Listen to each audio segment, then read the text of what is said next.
And welcome back to the show. This is the Pure Steel Podcast, and as always, this podcast is pure steel and sex appeal. And speaking of sex appeal, I have Jason Bertram, Paranormal, Wisconsin, and also Carl L. Johnson joining me tonight on the show. I am super pumped up. I have been away with no service all day, just thinking of this show. I've been super excited. But right off the bat, this show is brought to you by Lit Beard Company. And as you can tell, I did oil it up for the show. I had to impress Carl and Jason. I used Tux, which is probably my favorite scent from them. I have a bottle laying around. Had one. Oh, it's right here. This is actually, I was one of the first 5 people to get the scent, so I got my secret bottle here, but I actually got my other one upstairs. A beautiful label. Best damn beard oils you guys get your hands on. If you use the promo code STEEL, you get 10% off your first purchase. And he also donate everything you buy. Also donates to charity and stuff like that. I'm not kidding you. The best beard oil on the planet, best beard shampoo on the planet, best beard balm, best boxes, best t-shirts. And also if you guys visit my the Pure Steel Podcast page, the Beard Rebellion Beard Club, and you see, well, I guess I got a big flag behind me, but I also got my hat. I got to show off my hat. We are also doing an event with Ruck 22, Operation Ruck 22. We are selling patches, obviously, like the Beard Rebellion, we are a patch-based group. So I have like New York and Oregon patches. But we are selling tumblers, and we're also doing patches, and we're also doing t-shirts. So if you guys are interested, check out my pages and get a hold of me or get a hold of the Beard Rebellion Wisconsin page, and we get you squared away on that. We're doing a lot of great things.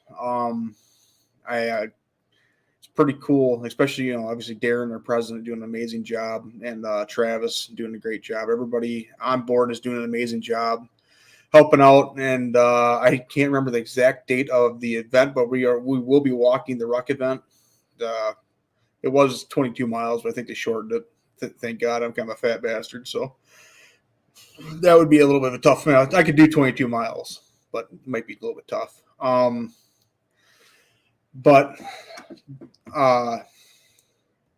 It's a great organization. Taryn, who runs it, and they just do an amazing job. The event takes place in Madison. I don't remember the exact date. I used to be good at remembering this stuff. But on to the next thing. Shout out to a former guest of the show, Gerald Mershart, won his UFC fight this past weekend via submission, and he is still the middleweight he still holds the middleweight record for most submissions in his matches. So congratulations to him. I hope they get him back on the show soon. We do still stay in contact quite often. And could you imagine being like in a division where there's Anderson Silva, Chael Sonnen, and Michael Bisping, Theodos Latis, Rosemar, Paul Harris, Damian Maia, all these great fighters, and especially like Brazilian Jiu-Jitsu backgrounds, all that stuff. And Gerald Mershart from Milwaukee, Wisconsin is actually your submission leader in that division. It's kind of a cool thing to think about. Just the guy is a dog. He's he's a grinder. If you can go back into YouTube history, I do have the show up. So if you guys want to learn more about him, feel free. He's a great dude. But if you are listening, feel free to comment. We will get your comments onto the show, and our 2 guests will hopefully have an answer for you. We just had a little bit of discussion, we'll get into that about being an investigator, which I'm aspiring to be. But right off the bat here, I'm going to bring in Jason Bertram from Paranormal, Wisconsin. What's up, dude? Hey. Good evening. Yeah, it's happy Wednesday, happy hump day. It's actually a good way to kind of get your week going, doing the podcast. It's really cool to kind of get your week going. Yeah. How are things for you otherwise? Good and busy? Great. Yeah, really good. We were busy it took off for the majority of the year, it took off by leaps and bounds, and it backed off a bit. And I think it's because people are starting to leave their house a little more often now. They're starting to get back to work. But right from the start, though, with everything that's been going on in the world, for some reason, we did see an uptick with cases. And most of them I've been able to, talk people through. But we can talk more obviously throughout the show, but we have had some cases where we've had to visit them, take care of them, try to get some answers, come to some conclusions. And we just still stay in touch with some of those people. But I am getting, it's kind of hit or miss sometimes, but I am starting to get some cases coming in recently. So.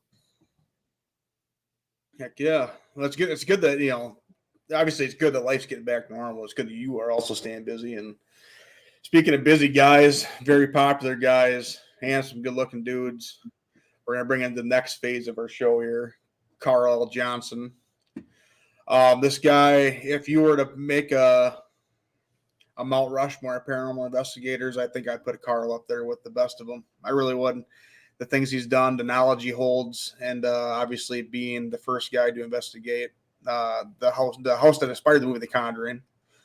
And, just everything he's done, everybody he's worked with, he's a very special dude. And I'm really happy that we have this relationship with this guy to come on the show, just kind of ask out of the blue, hey, can I, when do you want me to come on? I was literally like waiting for this show to come together to get this going.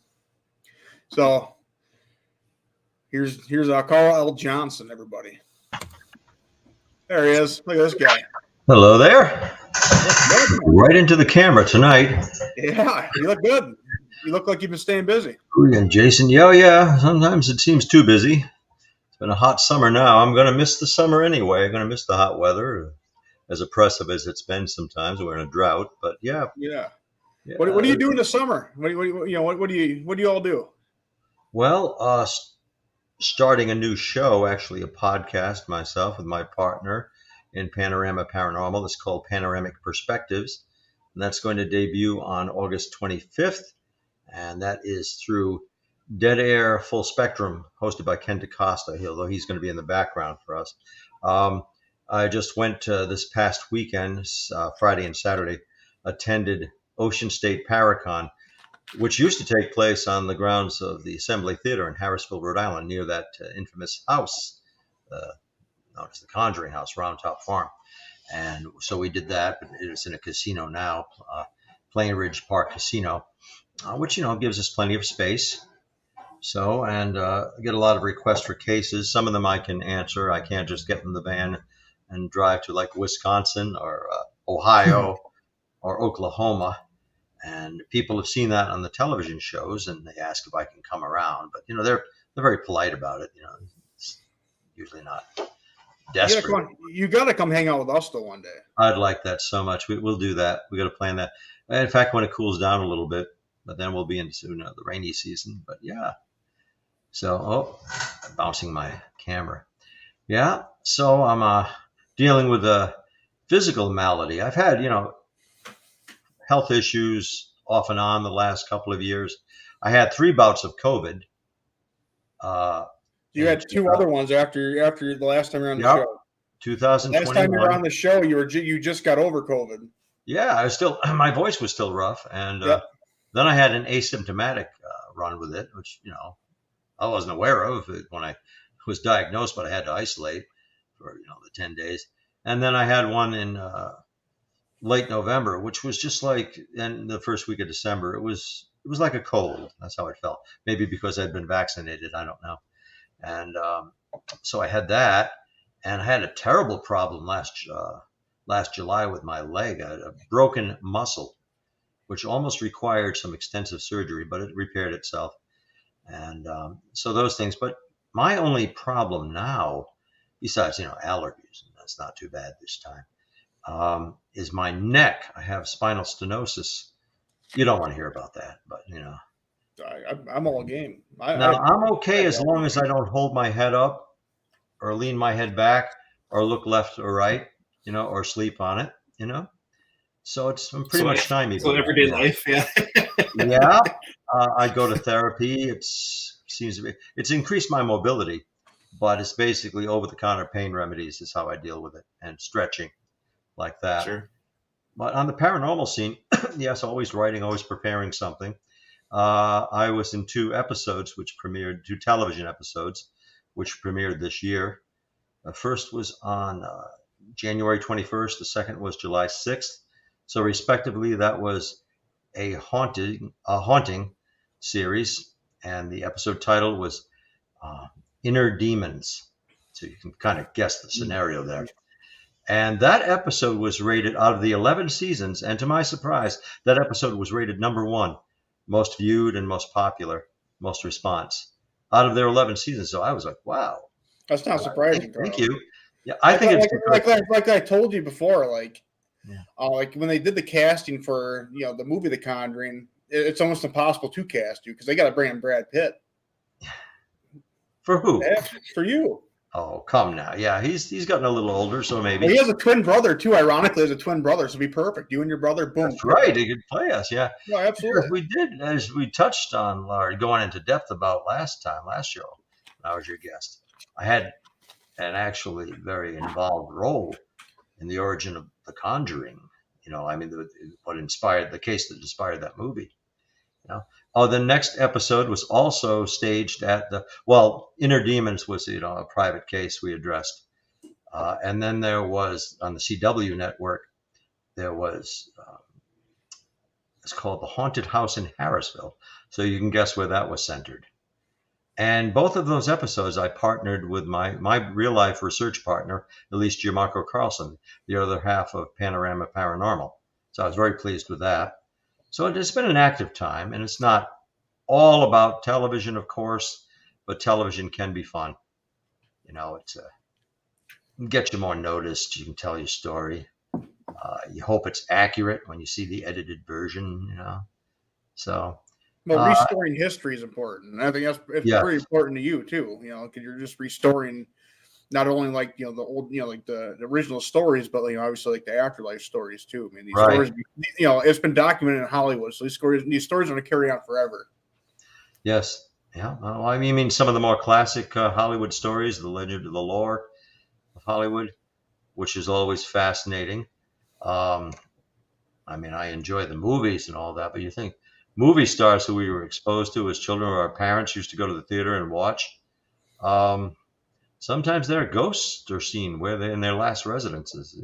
It's always where they last lived and where they died or where they had lived. Sure. Up till the time of their deaths. Yeah. Of course, John Wayne's spirit his apparition has been seen aboard his yacht, and George Reeves, who played the titular role in The Adventures of Superman in the 1950s. His ghost has been seen, in his last house where he died. That one particularly fascinates me because there's I don't recall his name now, but the story is told in the book Hollywood Kryptonite, upon which the movie Hollywoodland was based. Tells this, covers the story of George Reeves, and supposedly his ghost was seen there when this person who became a movie director and producer, he snuck into that house where George Reeves had died a few years before, probably just a year before. And he was downstairs, and at the top of the stairwell, this boy heard a voice say, "What are you doing here, young man?" He looked up and saw George Reeves dressed as Superman. Now, George Reeves was smiling, he had a kind of a half smile on, but he had a bullet hole in the side of his temple, which George Reeves died of a single gunshot to the temple. Wow. And particularly interesting and credible about this story is that the Superman uniform wasn't that bright red and blue and yellow. It was more of a sepia tone, like a muddy brownish color, like gray and brown. Now, what's interesting about that is when they filmed the black and white episodes of The Adventures of Superman, the first 2 years, first 3 years of that series, that's how the costume was. It was muted colors. It wasn't bright blue and red. It was like a sepia color and grayish tights, because that reacted better to the black and white filming. Now, that boy wouldn't have known that. And that didn't Yeah. occur to me at first till I realized that, I heard that they filmed him, like that duller uniform to reflect better in black and white. So I think he really did see George Reeves' ghost. And Mr. Reeves Pretty cool. his spirit seemed to have a sense of humor about it. So yeah, Hollywoodland. Oh, the stories about Clark Gable's apparition. I mean, just these major stars are sometimes seen. We wonder why some aren't, why some are. I mean, it's just very fascinating to me when it's a noted person, a movie star. Yeah, Well, you always Carl, hear are the these stories too, you always hear the stories too, like with Graceland, Elvis still being in Graceland. Yes, Elvis is at. Well, we won't let Elvis go. That we have to believe that Elvis is still around somehow. Oh yeah, his ghost has been seen, but he doesn't. Elvis's ghost doesn't seem to acknowledge people, from what I've heard. He's like a residual or atmospheric one. He just is walking by. He's not dressed in his flamboyant costume. He's just seen walking about the rooms. So it's even more credible. Yeah. Hmm. Yeah. As far as your What- podcast, Carl, is this, Yeah. what are going to be your topics of discussion? That's interesting. You asked that because we were just I and my partner were discussing that this morning. We will have varied topics. It depends on the guest. We will have an array of guests come on, but we're getting more on the reality of the parent.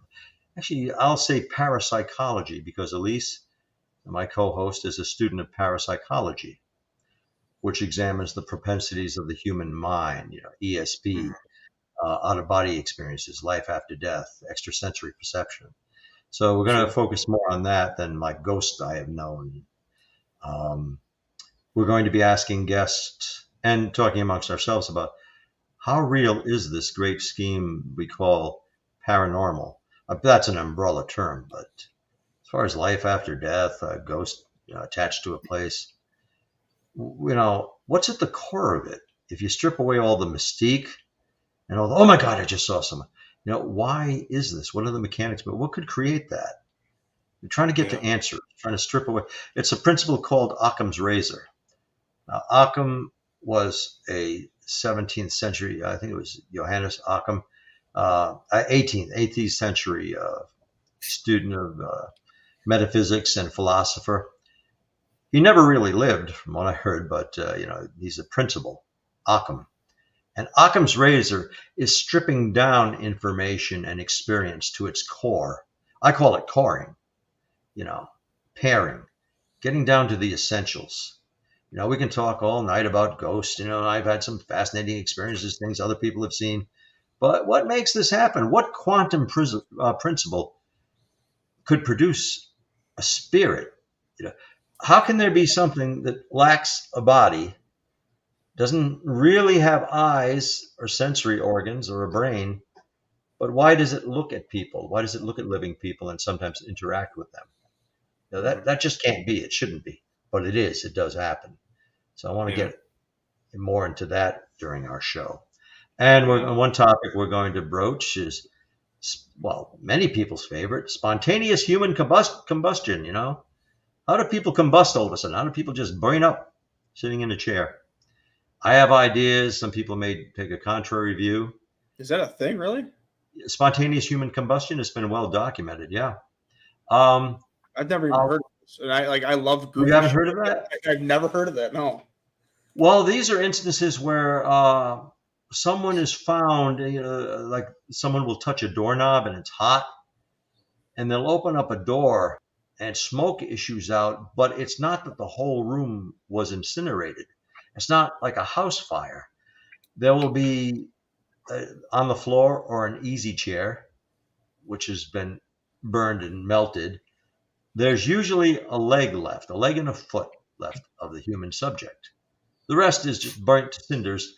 There'll be a little bitty, like a shrunken head skull, a black skull, and there's very little left of the human being.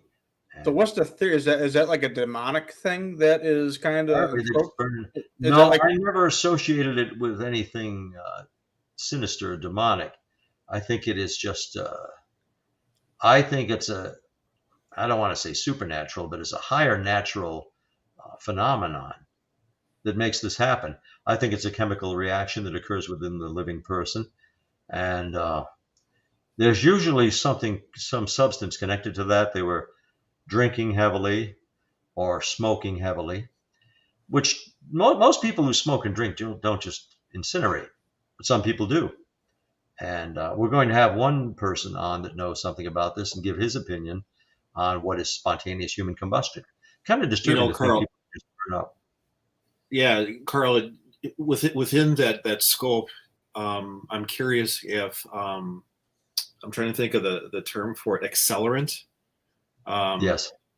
I wonder if they're finding out with every case related to the spontaneous combustion, if there is an accelerant that is a part of that, and if they're, because now you're getting into the pathology aspect of Yeah.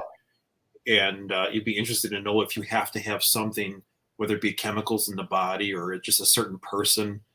You and I both know that being in the paranormal world, there are things that are happening around us that are just, in a sense, kind of beyond our, but that's why we do this, Right. is to learn to take those stepping stones to get to that answer.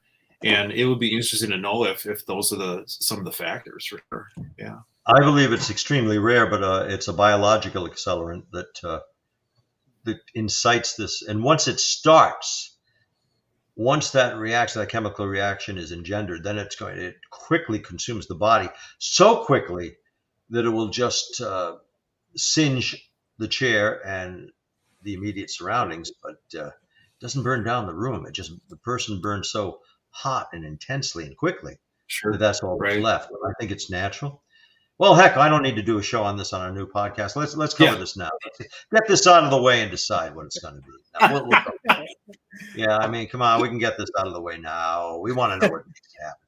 My belief is that it's naturally occurring, almost supernaturally occurring, because it ain't normal, but it happens.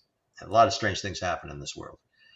But I think it's that. I don't think it's anything spiritual, except that it kind of removes the spirit from the incinerated body. But I don't think there's anything ghostly about it. Just very anomalous, strange. I'm like, Right. I'm so absolutely blown away right now by this. I've never heard of this. I'm so intrigued. You would be remembered blown away. forever if I suddenly started. Well, some people have just started burning and they were able to put their fire out. It's like fire would shoot out and they suddenly realized they were on fire and they couldn't explain why, and they'd be burned, but they were able to put the fire out before they were destroyed by it. So here's my question: do you burn from the inside out or the outside in? Actually, it's more an internal thing. There's something stops.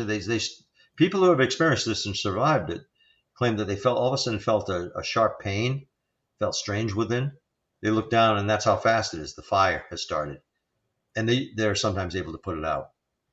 And nobody has come up with a plausible explanation for this, except sometimes chemicals in a plant, in an abandoned mill, and this was happening a lot in North County, Rhode Island, some years ago. Many abandoned factories. And we thought, oh, it has to be arson. Somebody wants insurance money for that property. But often, paint cans, different accelerants, turpentine, if they just fester there, especially on a hot day, the chemical composition will be altered and it inflames, and then the mill goes, they're like tinder boxes, and the mill goes up in flames. So people thought, oh, it's a rash of insurance, fraud things. But yeah, sometimes these chemicals, these old paint and turpentine cans and, solvents, chemicals that would be in the mill just start burning. And I think something like that occurs in people. So I guess I can kind of see that. Like, if you worked in like a feed mill, like, we'll bring it back to Wisconsin roots, like feed mill. I could kind of see that, with like your body temperature. If you're working hard all day, your body temperature gets to like a certain temperature. I can maybe see like the dust particles catching, and then maybe that could be part of it. Yes. Well, that could start. That's more of an explainable cause for it. More mundane. I'm trying to process this all at one time. This is the first time hearing about this. I'm trying to come up with a rational idea in my head. Sometimes you can give a rational explanation, something empirical. Other times you just don't know why somebody started burning. Interesting, like in the S.K. Pierce house, known as the Victorian Mansion in Gardner, Massachusetts, or Victorian Manse. One person there, one resident, was in his chair in his bedroom. He was drinking heavily. That shouldn't do it. He burned up. I think he also had a cigar with him. Doesn't explain why it wasn't just a house fire. Why did only his body burn up and become a shell? And it's strange. It's like the fire exhausts itself because there's almost always a hand or a foot remaining with a shoe or slipper still on it. I mean, you research that, do an internet search, just find some grisly photos of that. Makes you scared who's going to burn next. But it's very rare. Much more likely a poltergeist would throw you down the stairs or something. Or, well, you'd walk in front of a bus or something. But not too many people die of spontaneous human combustion, but there's a name for it. It's documented. Just like poltergeist is rare, but it happens. Poltergeist cases have been documented since the Middle Ages, in fact. So it's real. Like Shakespeare said, there are stranger things than are dreamt of in your philosophy. There are stranger things in heaven and earth, Horatio, than are dreamt of in your philosophy. Sometimes the impossible happens, and eventually we find out what caused it, hopefully. Yeah. So speaking of like poltergeist activity, I just watched you on TV, Carl, on Sunday on Fright Club. Oh, and yeah. You were commenting on the spinning can on the countertop. Yes. And you gave a really good response. You're an absolute icon of a human, so you have the best answers. I've got a lot of, to draw on in my past experiences. So it seems very, very quick-witted. So that can moving, would that be considered poltergeist activity, or you think that'd be like an intelligent spirit just trying to get attention? It's not much difference, really. I mean, poltergeists are thought of as being generated by an adolescent or a disturbed person that, and that's the catepsy energy that's being expelled, it's called. And I think a poltergeist has a degree of intelligence and willfulness.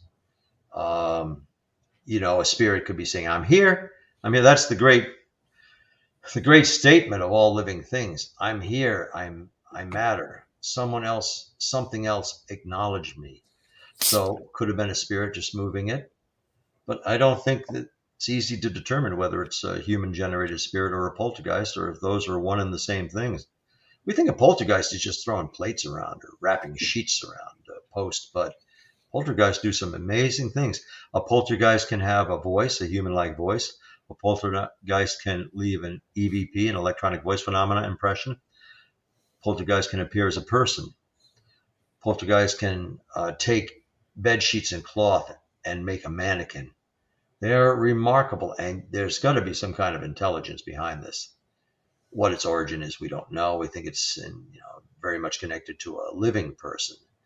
But a poltergeist can also act independently. People have come home to their houses and find the house in disarray, or sometimes books stacked up, or sometimes a cabinet has moved. A hutch cabinet will move and block a door, all when the family was not at home.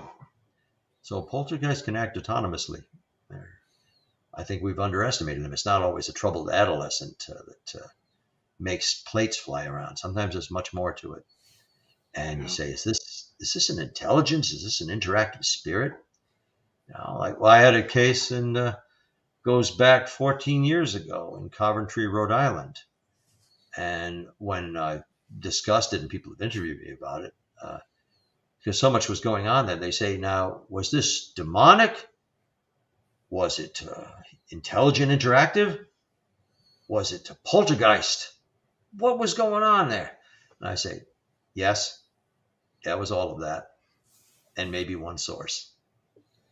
That's why this field is so fascinating. There's always something to speculate about. Just when you think you've got it figured out, there's a contradiction. Something throws a monkey wrench into the works, and your theories go out the window. But all those things were happening in that one household. And it was speaking on that, that's got to be this is going to be a question for both of you guys, I guess. But going into a case, obviously, as soon as you walk in that door, you're supposed to have all the answers.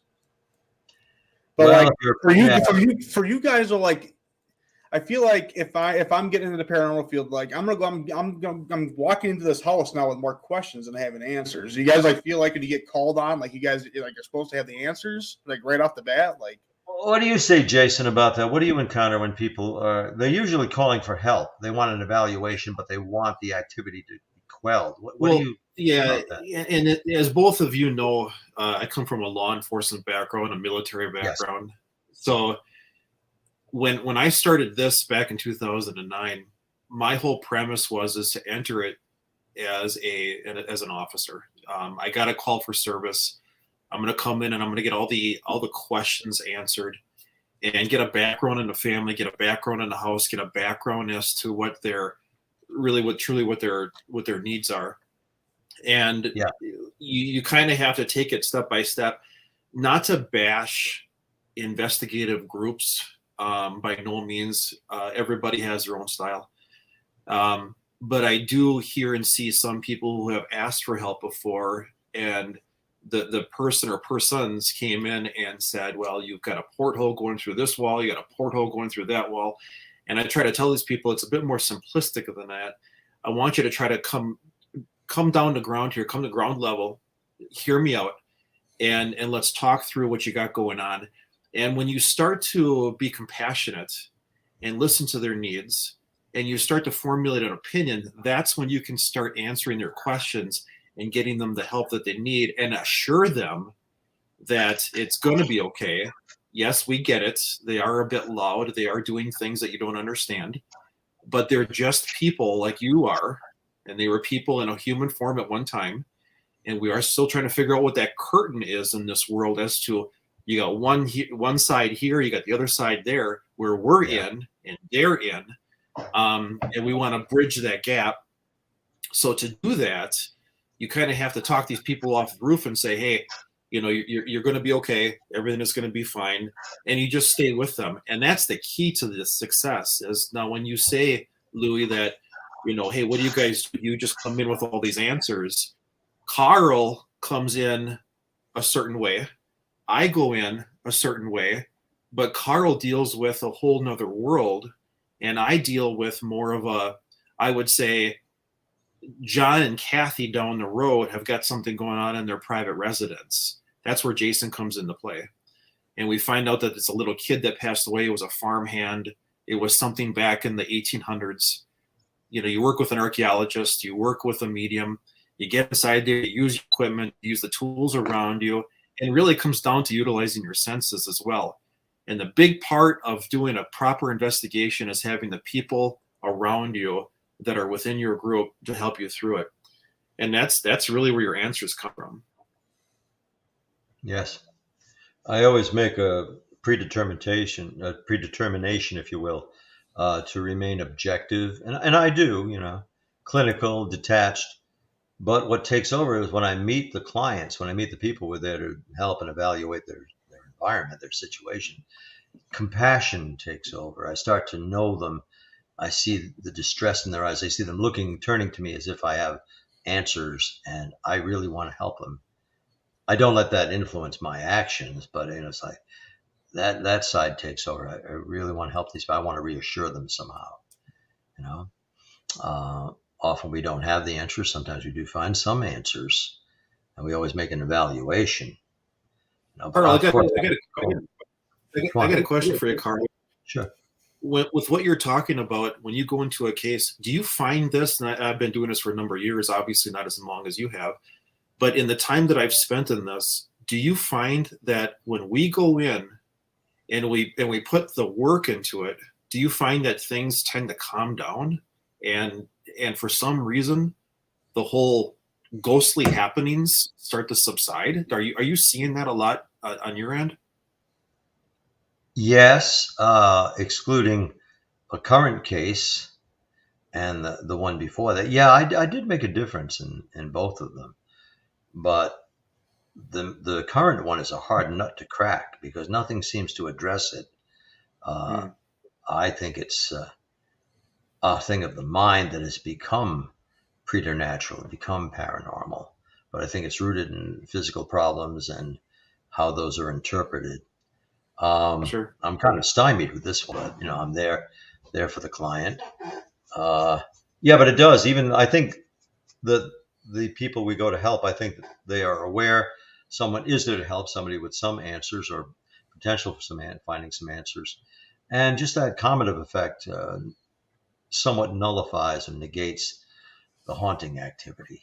Just that the doctor is in, and that seems to make Right. things better. That's a good way to put it. Yeah. Yeah. And it does people seem better after that. But it often, if not always, seems to return after some days or weeks. The activity. Now, for me, a lot of this is mild. So, people will call and say they've got a real disturbance in their house. Their pet, usually a dog or a cat, is acting strange, and their child is seeing some shadowy figure. To me, that's all neat. I'm thinking, wow, I wish I had that going on. But when they're living with it, that's different, and they don't know. It's the unknowing that's, potentially threatening. That's alarming. That's what makes people uneasy about it. You don't know what's going to happen next, when it's going to strike. It may be interesting to us, the investigators, but they don't know if they're going to see a figure at the end of their bed during the night, and that's disconcerting. I'll give you an example. It's based on a real case, like talking to a old woman, a client, and she says, I asked her what's been happening there, and she said, well, I came into the kitchen. I put down the salt shaker. I went to the other side of the room. When I came back, it was on the other end of the table. We can't live like this. We can't do it. I'm thinking, maybe it was moving the salt shaker for you, or you just wanted to get a little notice. We can't live like this. Our families in turmoil. But that's short-sighted sometimes on my part, because I'm not living with it. Now, I would think that was very neat. I get quite disappointed when I can explain phenomena that's around me. If we figure it out, oh darn, For instance, where I am now, I am the headquarters of Johnston Historical Societies, Johnston, Rhode Island. President Elise Giamarco Carlson is my research partner. She's president of the JHS. Now, we have a phenomenon that occurs here. The steps, I'm upstairs in the JHS building, our headquarters. And when we walk on those steps, you hear creak, creak, creak a little. The boards expand under the weight of our steps, and then they contract again. So about 15 minutes later, you'll hear someone walking up the steps. Plug, jump, jump, jump.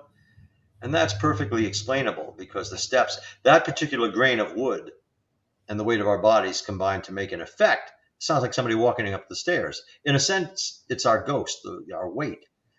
And but we hear enough noises that sometimes we wonder, is that you're knocking? Okay, sometimes it's a woodpecker, but sometimes you just can't explain. You're an extraneous voice. Now, this building is only about 21 years old now. Some sections are younger. Another section is 15 years old.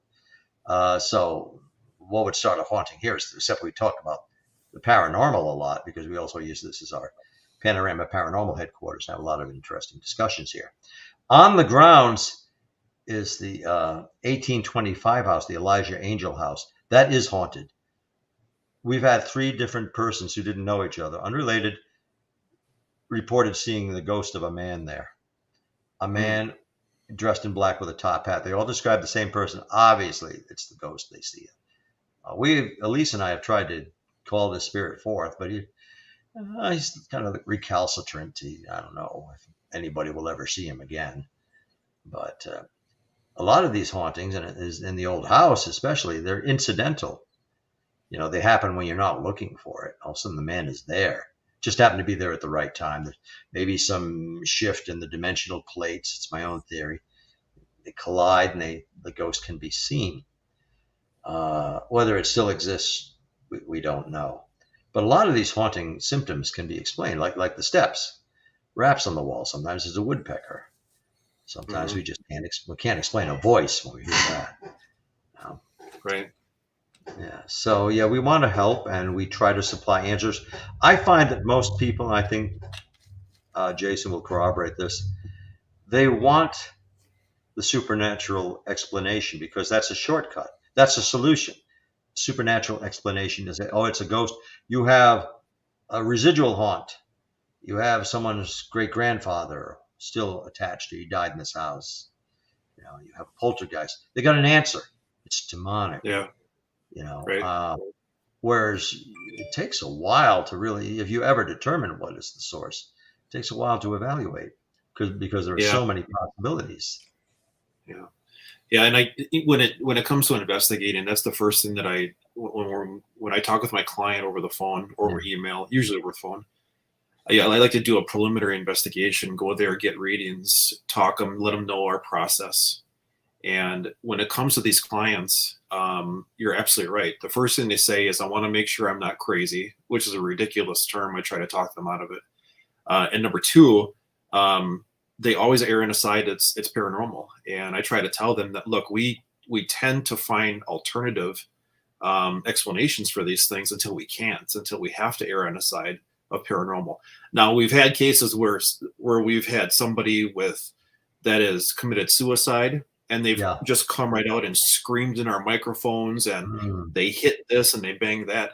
And I was telling Louis that off camera that we had a case recently at an exotic club of all places, and the employees came to the owner and said, we think we got a ghost here. Well, it's one of those things where you get a lot of drinking involved and stuff. You hear some noises and you think you're in, and they start to talk, and it's exciting, and they want a ghost, and they want a ghost. Well, we get there, and Carl and the people watching, it was immediate. It was absolutely immediate. I set up a REM pod downstairs.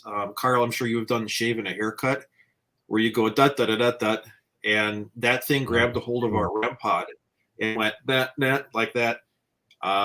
And at first, I thought somebody was hiding in the basement. Okay. And I'm like, you know what? If I find the person, I'm going to be really pissed off. Okay. Right. We got basement. Absolutely. I mean, because we had cameras set up and equipment and everything else, and we're asking all the right questions. And Carl immediately, it's banging on everything. It's banging on everything. It's kick. Yeah. And it was just, if you want to say it was a noisy spirit, if you want to say it was a poltergeist, that's fine. But whatever is there, was really having a good time when we were there. And how did you feel, Jason, when that was happening? Did you feel like rewarded, flush with success, excited? I mean, I would feel gratified, just and that's just it. Definitely. Yeah, you hit it right on the head. The owner was there with us. She wanted to hang with us, and that's fine. We don't mind that a bit. And I thought to myself, we're going to prove to her that there's nothing going on. Right. And as soon as because my wife was setting up the cords, and we always record while we're setting up. My wife was setting up the cords, and one of the voices said, "Help me," because my wife was struggling with the cords. And when we listened to that, it was a female saying, "Help me," kind of like, "Hello, can you please help me?" And right from the bat, I'm like, my gosh, I told our group, I'm like, oh, I said, it was immediate, just absolutely immediate. So to answer your question, yeah, it was rewarding. It was exciting. And it was kind of like one of those things where we're like, hey, now you can believe your employees. They're telling you the truth. Yeah, because we're so much more accustomed to finding little or nothing. And when you hit pay dirt like that, like, and then you say, now I know why I'm into this. I know why I keep coming back. Yeah, when you get a little bit of everything. I mean, even I had REM pods set up, and it was playing with us. I mean, one REM pod would go off, we run over there, another REM pod go off that way, and it was the perfect scenario for ghost hunting.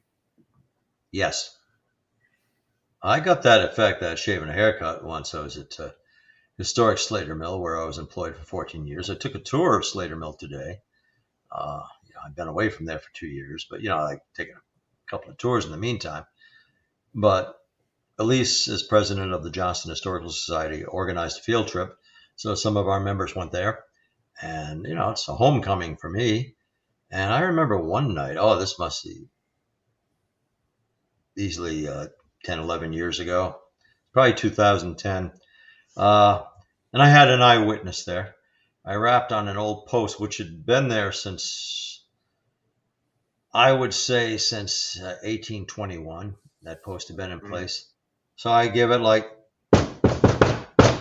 And I got it back. Now it's just a tail. I don't have it recorded. Now makes the camera look like there's an earthquake happening, seismic activity. Yeah. Yeah. So yeah, once that worked for me, I didn't expect it to, but hey, Yeah. maybe because I wasn't anxious about it, maybe because I didn't really expect it to follow through. That's why it did. Yeah. That was great. Now, what does that show? There's a mind that is similar to ours. To do that, I'll give this guy what he wants. Does the spirit like me? I mean, it's not too removed from us. Sometimes they seem to think similar to our thought processes, to the living Right. people. They Right. really Well, and sometimes that's it. have humor. Right. Exactly. And that's just it, Carl. I mean, shaving a haircut has been around forever.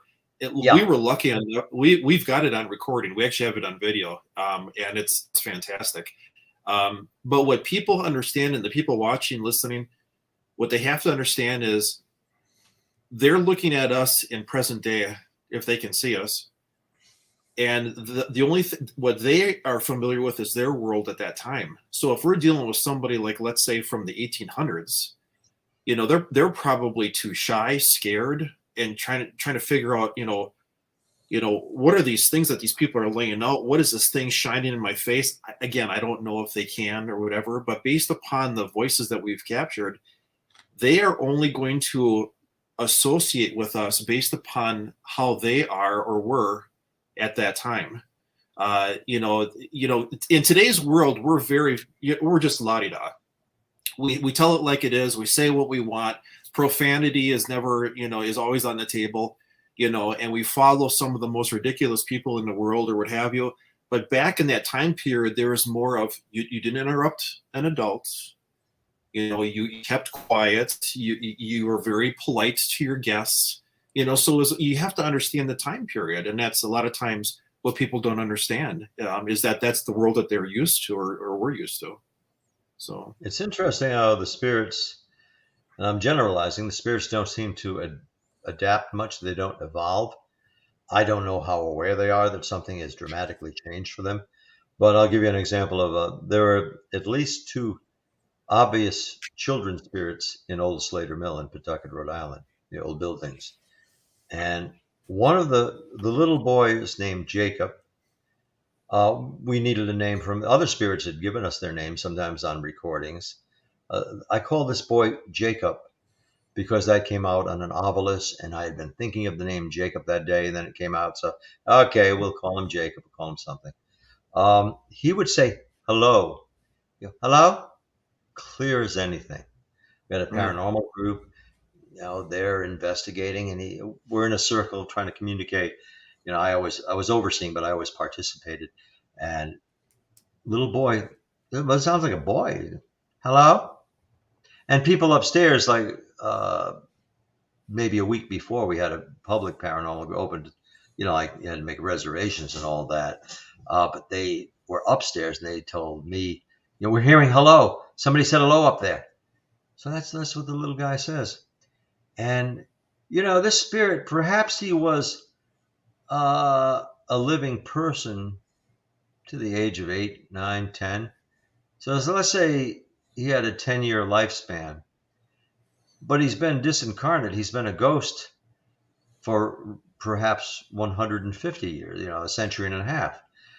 right. He's been a ghost much longer than he was a living person, but he still reacts like that living person, like that boy. Right. He hasn't evolved. Right. He hasn't moved on. He's still shy, but interacts with people. He'll sometimes giggle. He touches people. We think the boy was there because of that hello, because a lady working in the weaving room saw a barefoot boy run across the floor and go to the stairs, but didn't hear him go down the stairs. And the children would work barefoot there because, the floor would be slippery with oils. Sure. She didn't know that at the time. And people would often, especially ladies, not always, but especially the females, would be touched on the leg. Now that's about the height of a boy. That's what a little boy would do if he was trying to get your attention, or a child. And Absolutely. You could actually touch this cold spot would move around the mill, and at first it would play hide and seek.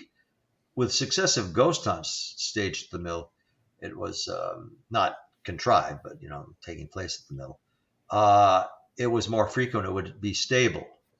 or longer.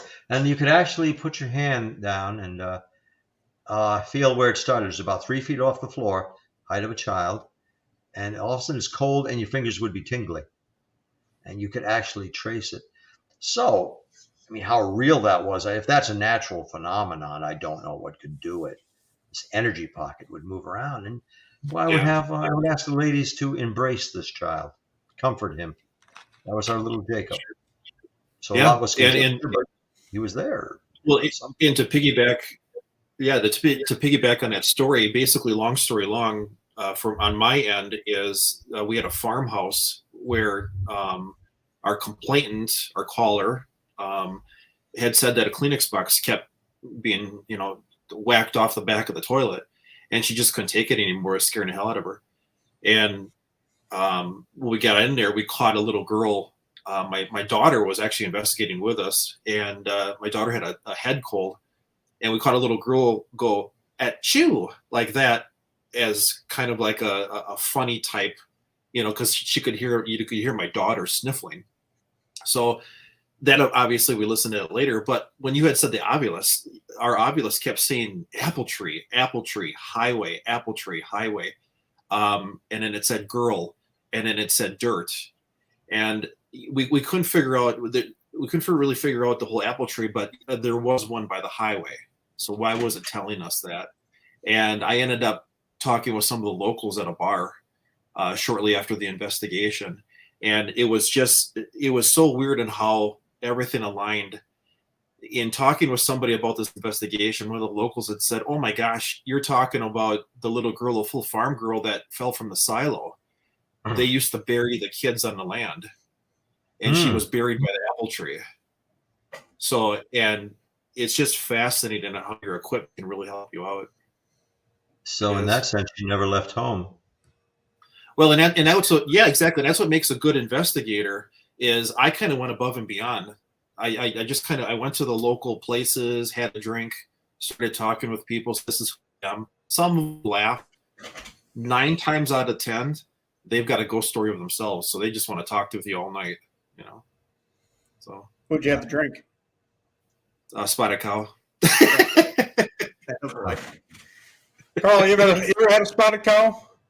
No, I haven't. Tell me about it, please. It's exclusive to Wisconsin. It's the best damn beverage in the world. Does it have chocolate in it? No, it's no chocolate. No chocolate. It's just a damn good beer. You can't get it. I always laugh because like the Illinois people, go home, they literally load their car up and drive it home with them. So they can't get it. They can't get it. They literally load up a trunk to take it back down there with them. Wow, it must be good. Is it like a lager or just a solid domestic beer? Or I guess it's hard to explain that. You got that? I'd like to try it. Yeah. Are you familiar with Blue Moon? Yes. Yep. Okay. So it's along that lines, kind of like the Belgian wheat, where a little bit of lemon to it, lemon taste. Yeah, I can remember. It was a little citrusy. I remember Blue Moon. So yeah, it's a wonderful beer. But I do have to tell you, Carl, before I forget, you had sent me the picture a while back of when a gentleman had just taken the picture running out of the house at the right time. Yes, I know that one. Yeah. Okay. So I just wanted to thank you for that, because we had our presentation last year, and I was able to utilize yourself, your credentials, and that picture, and the public. I mean, that was our biggest turnout for that place. Literally, it was standing room only. People were up against the wall. And it was just a great time, and it was wonderful to include that in our slide presentation. And it was really remarkable. And it's funny on how the conversations end up afterwards, after you show things like that. Yeah, it was great. Well, did people gasp when they saw it? Because I find people kind of absolutely. Yeah, absolutely. I mean, obviously, you're going to have mixed reactions. And we, in our screen, I think our screen is about 12 feet wide, 13 feet wide. And it goes up about, it goes about 10 feet high. So when you, yeah. So we do about a 3-hour presentation with our stuff. And the reaction was fantastic. It was a good addition. So I like when I show that in a lecture. I say, I cannot vouch for its veracity. I just know I have the picture, and I'll tell you the circumstances under which that image was captured. And I say, I want you to prepare yourselves. Persons find this disturbing. It's partly to increase the effect, but also I do want to, caution people. You're going to see something very unusual. I think it's very menacing, and people still want that picture carries with it. I do fully believe that because I'll never forget we were doing that show and we were talking about that damn picture, and you sent it to me that day, that email that day, and I looked at it and I had it in my inbox. I never deleted it because I had like all 6 of their emails all boxed up and I put them in my important file. Yes. And then I had all those emails, and I was missing 2 of them because he sent me 2 pictures of that picture. Right. And then we started the show, and it disappeared. And then we started talking about that. Yeah. We started talking about this picture, and I kid you not, in the corner over here, I had stuff falling over during the show. And Austin was panicking because we're talking about demons, and stuff was moving in the corner because he resent it to me during the show, and I showed him. And stuff was moving in the corner of my little studio here, and I honestly felt like I was being watched at night sleeping. It was really weird. I felt like there's something in the house that night I was sleeping. I could not sleep at all. Well, I really believe there is something with that picture, and because Austin wanted to show it to his mom, and I told Carl after the show what was going on, and with a text message, and I could probably still pull it up. And then I'll never forget, after I told Carl this, he goes, just please advise Austin just to show it to her. Do not look at this picture for very long and then delete it. So, Yes, I remember saying that. That's the best approach if you're at all uncertain about it. Oh, I deleted everything I could, and I made sure Austin deleted it, and he actually did not. He actually found it in his photo library, because we were talking about this show, and he was scrolling through his phone because he remembered the picture. He goes, "Oh shit, I still got that." Yeah. I have 2 pictures of demonic faces. That one, that's the red demon because it's basically a red tone. The other one, I call it the green demon because it's basically a whitish green. In a way, the green demon face is a little more insidious, if you will, and disturbing than the red demon. The red demon is displayed right there. That's this reptilian, malevolent face with a very extended jaw and a tongue lolling out and dentition, you can see teeth, replicating a human form. The other one, it's a very dark image, but if you lighten it and enhance it, if you're able to do that, then it comes out and it's a skull-like face. It was actually taken of a woman who was under a fit of possession. We assumed demonic possession. And we took a picture of her face when she was thus affected. And strangely, it came out like a skull, like a black triangular nose and just black lips and greenish white face. That's kind of like when you're lightening it and trying to get a clear image, then you see, oh my God, look at that. That's disturbing in its own way. You gotta get that sense of inhuman. Yeah, I'll try to send that to you. I have to look for it. I haven't even thought of it in about it. Well, and Carl, and Louis, Carl and I kind of have a tall. It's a tall order. It's a difficult job to do, and that is when we come in and meet with these people. Yes. The level of anxiety that they have, and we really have to put ourselves in their place, and to get them to calm down, relax. I mean, it's a tall order, and it can be, if you're dealing with something beyond our comprehension, where we have to learn, because every day is school day, and when you get in there, it's a difficult position to be in, having to provide that comfort level. So, yeah. Yep.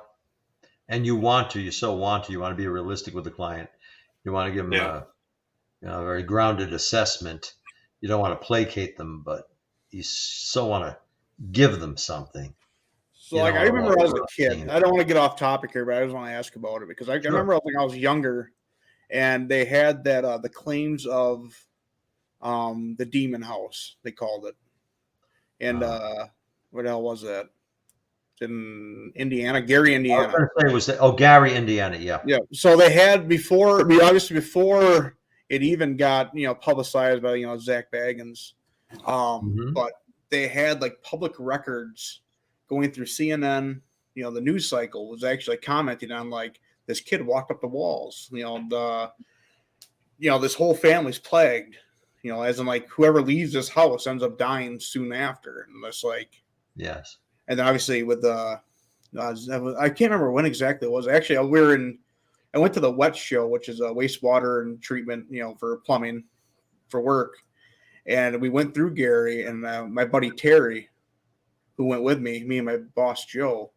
And I was like, oh, I have a video for Gary, Indiana, guys. When we go to sleep, one of these nights we're gonna down there for a week, and after certain amount of after a certain time, you don't want to spend your whole time downtown Indianapolis. You want you have to find some limelight. But I showed him the movie, The Demon House with Zach Baggins, and it was like I could not imagine what these people are going through. Like, just have you seen that movie, Carl? No, I haven't. You should watch that. It's pretty. Know of it. Know of the Demon House in Gary, Indiana. I have been through Gary, Indiana, but to another destination. We didn't stop there. And now the house is burned down. Yep. But, I don't know if the site is haunted, the land itself.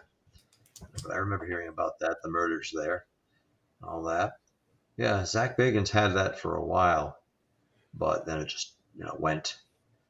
But, yeah. Yeah. If there's one thing that I was just going to say, if there's one thing that I've learned with stories, the homes, the businesses, everything that's out there, we need a lot more people like us. And it's difficult because, I mean, I could take a case every single day, and it gets expensive. It's time consuming, and it breaks my heart too, because I can't help everybody. And it's tough. I mean, there is a site called Paranormal Societies where people can go on and they can find a local investigative group. But I do get showered with a lot of people that say, well, I've tried them, and this is, and they've basically been laughed at, or, the behavior of the investigators are ridiculous. So like I say, we need more people to help out for sure. So, but yeah, there should be more people like us. Too bad we're not in closer proximity on a more regular basis. We can convene at a paranormal conference, but to actually get out in the field would be grand. We could consult, sure. And we should do that via cell phone or internet or live chat, live streaming. And that's good. But it'd be nice to be physically at a case. I mean, maybe we can make that happen sometime. Yeah. It would be nice to have an instruction manual for everybody, when they, it's part of their house where they have an instruction manual that says, if you have this happening, Well, there is something akin to that. There's my book, Shadow Realms Demonology Handbook. I mean, I got a copy of it downstairs here, but I've sent it, in a panel picture. That's just what it seems to be. Shadow Realms Demonology Handbook. It's like if somebody's going to a setting and there's some menacing quality to it. You might say, hey, look, we got a similar situation. Let's see how this guy Carl dealt with it. Because I've got things I could have done better, things that worked, certain strategies that were effective, and plugging my own book. But sometimes it sells. Sometimes it sells very well. Other times it just gets stagnant, but comes in waves. But it's a manual like that. It's a handbook. Case histories,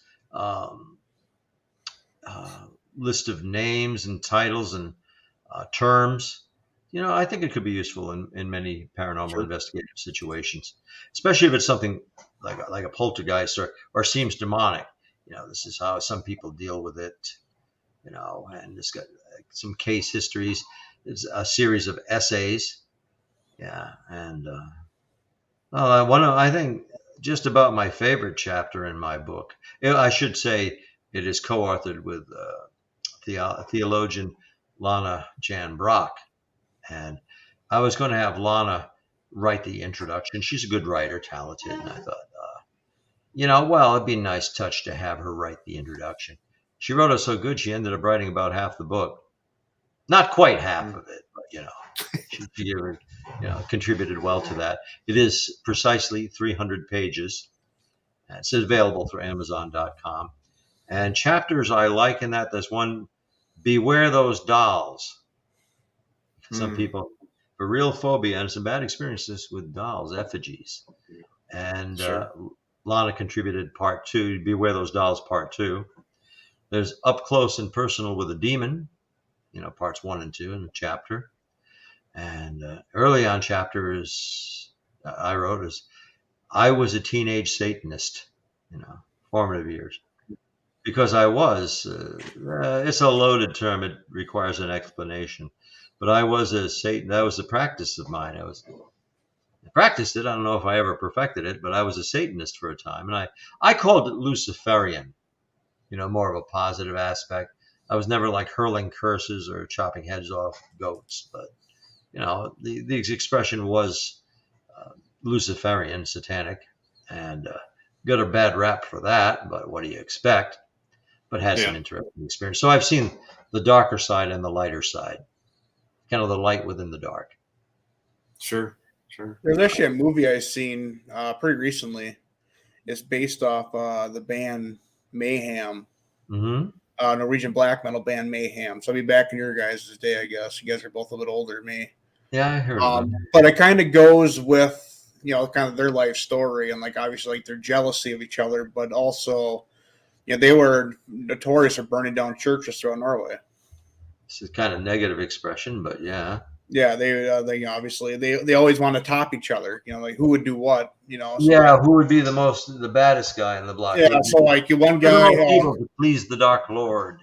Well, it all started because I had it was a real thing. It's the Norwegian black metal circle, and it was so it was I can't remember the guys' names offhand, but one guy was named Death. He called himself Death, and just kind of those kind of names, and they were just in a circle, and they're one day we gotta get together and start burning churches. So that's what they did. It was a big thing back in the early, or I should say late 80s, early 90s, where these guys in these bands, they just go out and burn churches, and actually they'd always try to top each other. So we did this church in the middle of nowhere. Well, you did that. Well, we did this in the middle of this town. And then it just got to the point where these guys, obviously their fame is getting more and more and more. So I can't remember so there's 4 guys in this band, and also in the inner circle where there's a band out there called Abbott, and Abbott is his actual name, but he was a part of it's so funny, I can remember album names, but I can't remember the band name. But he's a part of that. He's part of that group. But his style of music, he never talked about, Satanism and the devil. His is more about embracing the paganism in Norway, because obviously Norse gods, more than one god. Paganism is obviously embracing, Thor, Odin, Sivi, Loki, embracing the culture of all the some of my old favorites. Those names, yeah. But see, he was never, that chaotic. He's actually still playing now. He actually just had an album come out, and it was fantastic if you're into heavy metal. But yeah, they got to the point where not only did the bass player kill the lead singer, but it got to the point where they're documented, on bringing back memories. I had heard about them and what happened with them. Yeah, look at this guy. This guy had it all down right here. Members: Necro Butcher, Hellhammer, Alietta, Khazar. Wow. Yeah, so rooted in Norse mythology. Yeah. Well, Satanists generally tend to be the lunatic fringe of occult expression. They fall into the more evil you do. Evil is just counterproductive. Evil is anti-life. It is, historically speaking, it's much easier to destroy than to create, and to undo rather than build. So it's not in that sense, it's not a rational expression, and it's usually temporary. There are a few career Satanists. I talk about it, yet I was one, but I was never throwing curses or sacrificing animals. It was just, I still have an affinity for black candles and black tablecloths, certain incenses. That So was I a think fun like expression. to stay on this topic, I think like today, like modern day Satanism is more peaceful Yes, it's taken a like more. looked at as like evil. So like you look at guys like my favorite band is Behemoth right now. I love the band Behemoth, and Adam Nurgle-Darsky is the lead singer, and he's an open Satanist, and he went through a battle of leukemia, and he credits his Satanism, the love in his practice helped save his life. And he kind of touches on that. He goes, I don't have this evil entity I call the devil. He's more of a colorful person. So Yeah, like how he describes his ideals with this entity, or whatever his idea of a god is. I guess it's more like you look at it now, and I guess it's more accepted. But like I can see like back in the '80s, like when you guys are kind of coming up, like during like the Satanic Panic, like that guy would be looked at like an absolute lunatic right now. But like in his songs, I'm gonna segue what I'm talking about now into a question. So they have a song called "Oh Father, Oh Satan, Oh Son," and they do mention names of like evil people. So Akephalos, who is he's more like a headless warrior. He's like a headless warrior entity. And do you think like if you were like listening to this music and any like maybe like it would be like a mindset or like with like some sort of like passion? Do you think like would it be possible to get like I can't remember the word, or not possessed, but like oppressed or taken over to something. Yeah, you think like if you like embraced like that kind of music like to like a certain level, you think there's any sort of like oppression that could come from that in your perspective? Sure, through percussionistic effect. I mean, we are affected by rhythms, and sound has resonance, and especially when it's a patterned resonance, it's bound to affect the listener, the biological receptor. And yeah, especially if you know it's satanic and it has kind of a sinister but repetitive, strong beat. Yep. And if it tends to have certain algorithms that are evident in, like, say, the music of Richard Wagner, and his operas, then it would be, the Regelungen, the Das Drama. You hear these, the heroic themes like bom bom bom bom bom bom bom. You just swell up inside if you're responsive at all to that type of operatic music. And yeah, but as far as more like hard rock, heavy metal, and its derivatives, yeah, it can get to you. In fact, that was a big component of my practice when I was a Satanist, and the music. Who were you listening to? Neat to do. Well, Black Mass Lucifer by, I don't know if his name will come to me, but yeah, he was, but somebody that was innovative with electronic music, like the Moog synthesizer. I'll think of his name after, we sign off and all, because I usually know it. Art somebody, but yeah, King Crimson, some of these old toe tappers, some of these, and there's just there wasn't as much of it out there then. Mort Garson. Mort Garson. If we had just said good night, I would have said Mort Garson. What? Yeah. Mort Garrison, isn't it? Yeah, he's passed on now. He's quite elderly. Garson Garson. Garson, yeah, and he used to write some real melodic music too. But he released an album called Black Mass Lucifer. He was recorded in 1971, available in 1972, and that was something I played in my original magic ceremonies and rituals that were actually doing magic rites, and it was good. I have happy memories of that and nostalgic, that had all different themes and yeah, some of those things, and even I'm talking about music of the times, the early 70s. My first satanic music theme that inspired me when I was first deciding I'm going to get into this. I mean, I had a Christian upbringing, so that was kind of a radical change for me. And I had become more materialistic and rational, humanism, um, and rather atheistic, but I wasn't too comfortable with that either. Uh, I wanted some color to it. And I found that through the expression that we call Satanism. At first, LaVeyan Satanism, and founded by Anton Szandor LaVey in his Satanic Bible. But my first satanic theme was from the Fragile album. Yes, the band Yes, their album Fragile, their debut album, and it was Roundabout. And that was a song of emancipation to me. Satanism was my rebellion, my protest, and my expression. But it wasn't all fun and games. There was a philosophy behind it. I started out with a platform of LaVeyan Satanism and built upon it from there. And there is a very organized cult that is established in Salem, Massachusetts, Old Salem, and that is the Satanic Temple. And they're very proactive, progressive, very politically oriented. Under Lucian, their founder, and they're rational Satanists.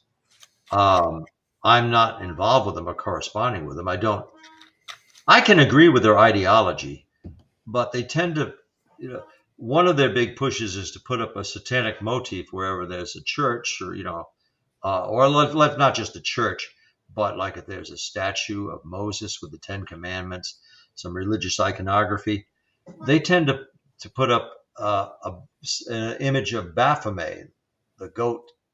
Yep. The goat king. Yeah, does that. Yeah. They tend to put up a Baphomet, the Mendes goat. The Eliphas Levi, cross-legged, Baphomet. And that's like, where when the franchise Burger King was new, the Burger Kings were always spring up across the street from a McDonald's instead of, some other location. Always across the street from McDonald's. Well, that's what they're doing. I'm not interested in that. I see they have their right to. I understand why they're going to be offensive to people, but it's a small crusade, but a sincere one. But I'm kind of drawn to that type of magic and magical expression. It was what I was fostered on.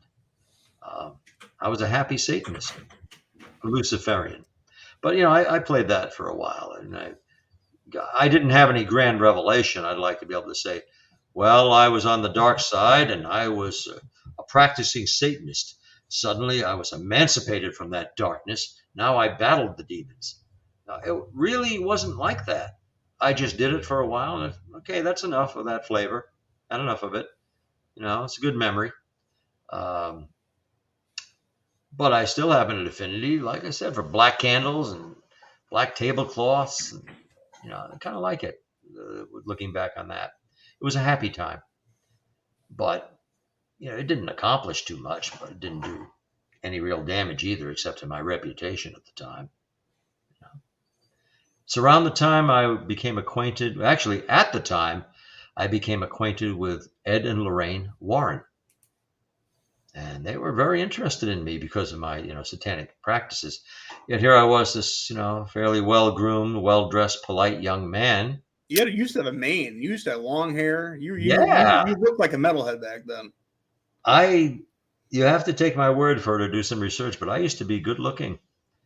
Really good. I can say it now because it's me. What are we doing here? You are still good looking. We just said, Brad, thank you. Play you in any movie. I was hoping you follow through with that, but I was so doggone handsome when I was young, as was my twin brother. And I that's why I was so popular when I was, practicing Satanism. Here's this nice looking, kind of boyish, but a little sinister looking guy with long reddish blonde hair, shoulder length, sideburns. And I just, contoured cheeks and all that. I got to see what I look like apart from pictures, because the first time I visited the house in Round Top Farm, now known as the Conjuring House. That wasn't my first time there by any means. I was first there in August and September of 1973, and had been there several times after. But when it was under the ownership of Jen and Corey Heinzen, and they had the day they had the closing on the house, they invited Carl over. Okay. And I brought Elise, who I was newly acquainted with. Elise and I visited, and I was walking through the house. Boy, familiar surroundings, because the successive owners after the Perrins family, there were the Schwartzes, the Schwartz family, and after that, Norma Sutcliffe and her mate Jerry were there, had ownership of the house, and all these people kept it pretty much the same as it had been. And when I walked into the parlor, and Jen and Corey Hines, this was June of 2019, I looked, and there's this rectangular, rather large mirror on the wall. I said, I think that mirror was there when the parents had this house, when we did our first investigation there in 1973. And everybody's kept it, and there it is. So I had to go over and look in the mirror. True story. And I'm not somebody like a visions or impressions person very much. I looked into that mirror and saw myself as I looked when I was 18 years of age. And I looked, and right away I started to say, Corey, Elise. Now, I didn't keep it up because I figured, I'm sure when they come in here, it's going to be gone. What I'm going to do is I'm going to memorize this. I stood there for about 3 minutes looking at myself.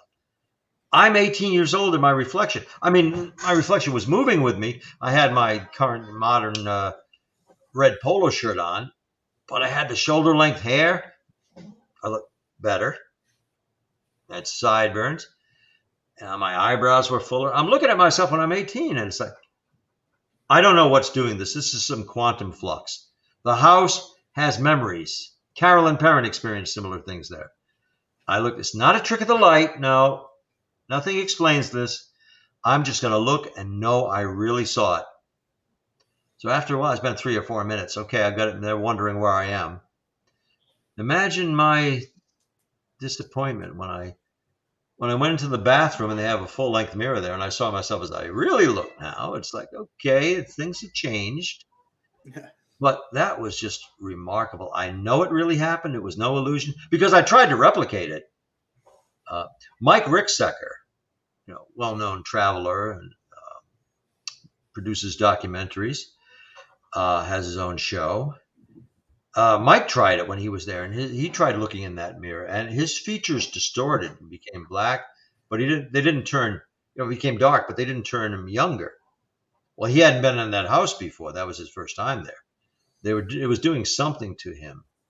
I've never been able to replicate that. My face doesn't change, no matter what the lighting conditions. But to see myself there, it was actually happening. Carolyn Perrin walked into that room, which is now a parlor room, used to be the kitchen, and she saw 2 men seated at a table, and they were dressed in vintage clothing, like maybe the 18th century, and they had pewter tankards and boots. And they looked at Mrs. Perrin, young Mrs. Perrin, with astonishment. The ghosts saw her. They were probably thinking, who is this slender, scarcely clad wench here? To them, for a moment, I think Carolyn Perrin was the ghost. To Carolyn, by her perspective, those 2 men were the ghost, and then they faded. It was a time flux. And however that happens. And that's what I had there. Interesting that it was moving with me. I was kind of like a ghost in the mirror. It was just wonderful and beautiful. And I wish somebody was there to corroborate it. But that's what happened. Hasn't happened since. That's my mirror story. And it's a beauty. Yeah, it is. That's kind of. I guess like you guys are a little bit older than me. Yeah. Like I guess that'd be like really neat to kind of see, because I don't remember myself without a beard. I've had a beard like ever since I graduated high school. That's been about 12 years ago now. So it's. I think I had a beard when your parents were getting into high school. Probably. Yeah. Well, I've had the goatees most of the time since in my mid-20s. I just keep growing it back. Now it used to make me look older and more experienced, more credible. Now it makes me look younger.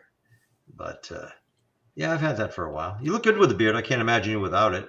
I couldn't either. That's been I that can't long. imagine Jason with one, but I suppose it could happen. But Yeah. And I always ask people, like it's like you get like these older, like older homeowners, like you go like look at something, and be like, because they're like, a lot of them are like young, some of them are like young and spry, Yeah. you walk up and down hills, Yeah. and it's just like. They're like, yeah. He goes, yeah, I move around pretty good for my age. I'm like, how old are you? Like, mid-60s? He goes, no, I'm 75. I was like, shut your mouth. I'm like, how old do you think I am? He goes, 35. I'm like, yeah, fuck you, asshole. Like, I'm 30. Well, I hope I have some kind of renewal or renaissance and I get spry. I was spry up until a couple of years ago. Very spry. I mean, I can still hike with the best of them. And I can still do that. But I just had more. Have to have you come out and do some septic systems with me. That'll straighten out my neck. Yeah. My neck ailment with the stenosis, the sensation is like unto as though I'd been, sentenced to death by hanging. And they string me up, the platform releases, and I go down, and suddenly court official comes in with a paper, like, reprieve, cut him down. And they cut me down. But some damage has been done. That's what it feels like. It's like that. Like I feel like I was hanged.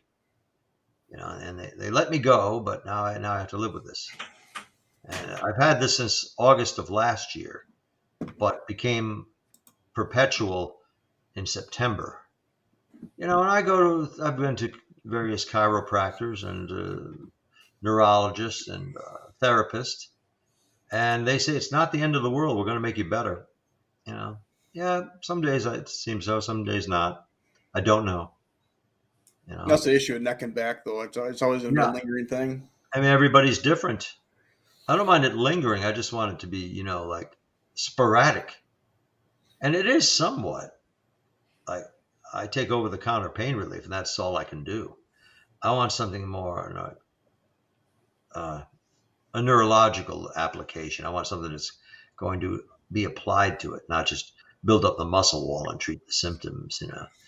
I know we're off-roading here as we have to on these shows, but I received an injection of lidocaine, which they apply topically over for a tooth, dental work. And I received just in the key point. Now, a friend of mine, King L Mike, he goes by, he's a disc jockey and show host. He said he got that injection. He said it fixed me. All his symptoms with what he was talking. I said, you're giving my biography, my medical biography, because that's just what I felt. He said, you got that injection. It fixed him. It fixed him. Okay. I just wanted like alleviation or something. So I got the injection. This is not quite 3 months ago, about 2.5 months ago. I got the injection of lidocaine, and right away, the right half of my scalp went numb. I said, well, I certainly hope this is temporary, but it's active. It's doing something. I'm aware of it. And I was told by Mike and the neurologist, to give it a few days. Don't expect right away. Well, I got to say, it's like I never had it. I never felt any improvement from it. I mean, if it did help, I didn't notice. It's supposed to relax the tightened muscles that support the neck, that react to the misplacement. But I never noticed. I'll go back again, see what happens. But you ever try CBD or anything like that? No, I don't have enough faith in it to think something so mild as that could work. I used to go through. I like changing boots too, like work boots. But like I used to have like foot problems all the time, and like CBD really helped my. I feel like CBD helped my foot issues. I tried CBD and gummies, but didn't do anything. I just finished them. I never felt any effects. Didn't change my mood or anything. Didn't help the discomfort. So I'm still experimenting with that. And maybe somebody listening will come up with something that worked for them. See, right now I can feel it when I move a little bit. And I've taken my pain relief. Even I took some while we were talking. But it's all over the counter stuff. So I'll go back for another injection. But it really inhibits my productivity. This isn't just an inconvenience. Yeah. So we'll see where it goes. I'm still not used to it. I don't think I can get used to it, accustomed to it. But going back to Round Top Farm.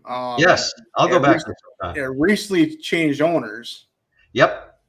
Have you met the new owner? And Yes, I have. I met the new owner just on Friday night and Saturday last. Jacqueline Nunez. She's a developer, real estate developer, or practices in Boston, Massachusetts, and very intelligent, accomplished woman. Owns a vineyard in I think it's Costa Rica, or it might be someplace in close to Brazil in South America. But she owns a vineyard. She's quite an astute, accomplished lady, but very easy to speak with. Yeah, she's going to be a good steward of the house. She is already. She can't live there by contract. She can't reside in the house, but she can be there when she wants. So I have met her. I miss. Is that like a historical thing where she can't live in the house for the historical value? She can't live in the Because house of the purpose of it and why it was bought, why it was acquired, for as like a business. So it's stipulated that she cannot live there, and she can't be known as a resident. She's the owner, but she can't be a resident there. I mean, I'm sure she could stay the night, but she can't long term reside there. That's part of the contract. But that's okay. She has enough, residences herself. Yeah, I think she does. She does all right. She can find a bed wherever she wants, I think, huh? Yeah. Well, the Conjuring House comes with it's an expensive place to run. To heat it, very roughly, it's like taxes. It's $10,000 a year to heat the house, and they do need to heat it because it can get really brutally cold in there. You don't want to get out of a room. You don't want to keep the blanket on you. But it stays busy. It's always occupied. There's always people in there. Usually people investigating. Interesting place, of course. But yes, I've met Jacqueline. Very pleased to meet her. Had a couple of nice conversations with her. I miss Jen and Corey, but I always knew it was temporal with them because it was an investment to Jen and Corey. And they made out very well with it. And it stays busy. How long this scheme of the Conjuring House renown, people going to the house because they've seen the movie and they've heard that it's haunted. I don't know how long that can endure. I think it's got a good decade in it, at least, because they made the 3 movies, Conjuring 1, 2, and 3, The Conjuring, respectively. Yeah, the trilogy. And the first one was about that original investigation. I can honestly say, with no hint of hubris, that all this hubbub about the Conjuring House, the movie, The Conjuring, the Haunting in Enfield, The Conjuring, The Haunting in Enfield, and Enfield, and The Devil Made Me Do It, The Conjuring, The Devil Made Me Do It, 1, 2, and 3, Annabelle movie, persons that lived in that house lecturing about the house, the tours that are continual there. People driving by and slowing down and trying to sneak onto the property. The the billion-dollar franchise of the movies. None of this would have happened. None of that would have occurred if it weren't for the person that's your guest tonight. It's crazy. In this case, none of it would have happened if it weren't for me. I was the keg. I was that one integral keg in the wheel that made this happen. You created history. Oh, very much so. And just on that, I've done several things. I've made many millionaires. But I didn't plan it. It was a domino effect. It wasn't like in 1973, I said, boy, there's going to be a movie someday. No, it was another haunted house we were visiting. Had activity. It has activity now. Some of the same stuff that was going on 50 years ago is happening there now. Do you still try to actively investigate that place? Like as an investigator, like you still sometimes, rarely, because it's not like when the Heinzen, Jen and Corey Heinzen owns it, where I had carte blanche. Probably should have gone there more, but they said just make sure we're here so we can unlock the door for you. Or Bill Brock, their friend and a filmmaker, he's an overseer of the house now. Make sure somebody's here, and you can come over anytime. Don't have to call first. Now that's changed now since the house has changed. All things must pass. Now I would have to be invited. Like sometimes I'm invited by a paranormal group. They want me to tell my experience there. Or I would have to pay the fee and be part of a group or give a tour of the house, be giving the presentation, organizing that. But I can't just, bop in anytime now. And I understand that. But yeah, I'll probably investigate it again. I don't think I'll never be there again. It's possible, but I think most likely I'll be there. I do want to organize a paranormal investigation with a lease. Yeah, we'll get that going. Bring some people in there. Well, we'd volunteer. Me and Jason have volunteered to go there. I think it's probably a bucket list place for us, right? Oh, yeah, please do.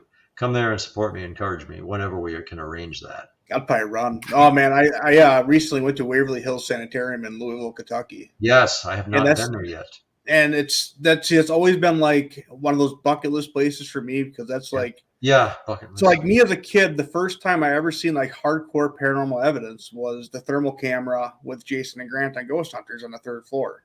Yeah. So like I like going there, like seeing the building, and it's like, like you're there, you're in, like the TV show makes the place feel so small, but the place is massive. It's it's so to me, it's such a beautiful place. It's humongous. It's abandoned. I guess like when you think like beautiful and abandoned, it doesn't really like mix, but just it's so preserved, and it's it's the way, I guess, the way it should be. I guess because you hear like the rumors like how haunted it is. Like I guess. Yeah. You're not intruding. I guess like when I say beautiful, like you're not intruding on these people's homes. Like the people who passed away there, that was their home for their whole stint, basically, with that tuberculosis. Right. Some people go there as kids, and they go there with tuberculosis as children, and they go through this whole phase in their life with this illness, and then they just pass away inside this building.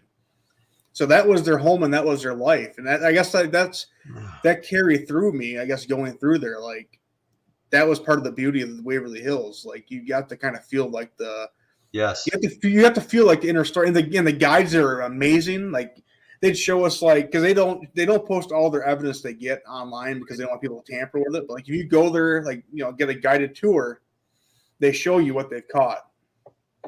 Like when they do they have public investigations, they have the public walkthroughs, and they have obviously the private stuff, which the big film crews can go in there and do their thing. But just the photos and all that stuff that they've got there, and the firsthand stories, just people walking through, they the weird thing is they have there's a notorious entity there named Timmy, and he likes to play with little plastic balls. I got to be careful I word that. He likes to play with little plastic balls. Plastic balls. And because you say I play with balls, he likes to play with balls that comes out, You don't catch yourself saying that. I have friends watching the show, and they're, I know how they think, but there's stories people take the ball, throw it down the hallway, and then 5 minutes later, and they're coming back down the hallway, the ball is rolling back to them. Big children presence there, yeah. Shadow forms, children weeping. I haven't been there yet, but I hear about it. There's claims of a doppelganger. Really? Yeah. So you see this doppelganger is supposed to die that night. Yeah, that's an old legend about the doppelganger. That you double. That's your last day on Earth. That's your last day above Earth. You see your doppelganger. Yeah, so that was such a beautiful place, man. It's I really want to go back. I really want to actually investigate it, because we just went there just a guided tour, just to do it, and it just the 2-hour tour we did not give that building justice, because I feel like I could have spent at least a week there. Wow, taking it in. So you're not disappointed. I don't think anybody would go there and not have some kind of experience. See, I never had an experience there. You didn't? No, But you I kind of felt like I felt something, yeah. But I never had a first-hand experience. Yeah, that you didn't. I mean, there's no place that's guaranteed to give you any experience. I never expected it, because it's a very, to me, that building is very intimate and very, like I said, it's somebody's home. People live there, the nurses that contracted tuberculosis there and all that stuff. It's very sad. Yeah, that the nurses. I mean, how rampant was tuberculosis? That was responsible. They claim 10,000 people died in that building. Oh, Oh, that's around the 10,000, somewhere in statistic, of there. course, that I thought. And interesting, nobody, I doubt there was ever a case in the 18th and 19th centuries, no one recovered from tuberculosis. Some people seemed to have it milder and their lifespan would be prolonged, but eventually it got them. I don't think anybody could contract, I may be incorrect, but I don't think anybody could contract tuberculosis, consumption, the wasting sickness. I call it the vampire germ. I don't think anybody could get that and come out of it. White plague. Yeah, one famous sufferer was the gambler and gunslinger Doc Holliday, John Doc Holliday. Yep. Yeah, he retired from dentistry because he couldn't keep patience with his hacking and coughing. And you look at pictures of Doc Holliday when he graduated dental school, his full head of hair. What a handsome young man. And then there's a very dignified picture of him, like, he's even by our modern standards, a good-looking man. Then you see later pictures of him. He's shriveled up. Yep. He's obviously on the way out. And he died in a sanatorium in Colorado at the age of 36. And that had been with him since he was perhaps 20 years old, 21 years old. There's actually a video game out there right now called Red Dead Redemption 2. Really? And your character, Arthur Morgan, you get to play with him when he contracts tuberculosis, then right up to the end. Oh, my. So it's actually pretty neat. They kind of like how they shine the light on that disease, just kind of in that game. Even like when you're playing them, like it's like an open world game, I guess you can call it. Like you get like a subtle cough here and there, and then yeah, right. It's kind of neat. Just kind of opens up that world of tuberculosis again. And I actually came before COVID too, so we got to like meet tuberculosis as like young adults in this video game before we got COVID. So it's kind of funny that way. But yeah, well, of course, COVID is not typically a death sentence, but people have succumbed to it. Many, 1 million people passed from COVID. So, so I'm gonna ask around the room here right now, because I kind of got one of my bucket list things done. I didn't get to investigate it, but I seen it and I was in there. I was in Waverly Hills. What's on your guys' bucket list? And I'll start with Jason first. He's been quiet for a while. Yeah, I gotta say the Stanley Hotel, for sure. Yeah. Well, me, it would be toss-up between St. Albans, Waverly Hills, and the Stanley Hotel. And which one was the inspiration for the Overlook Hotel in The Shining? Was that the Stanley? That's Stanley Hotel. Yeah. I'd like to be there.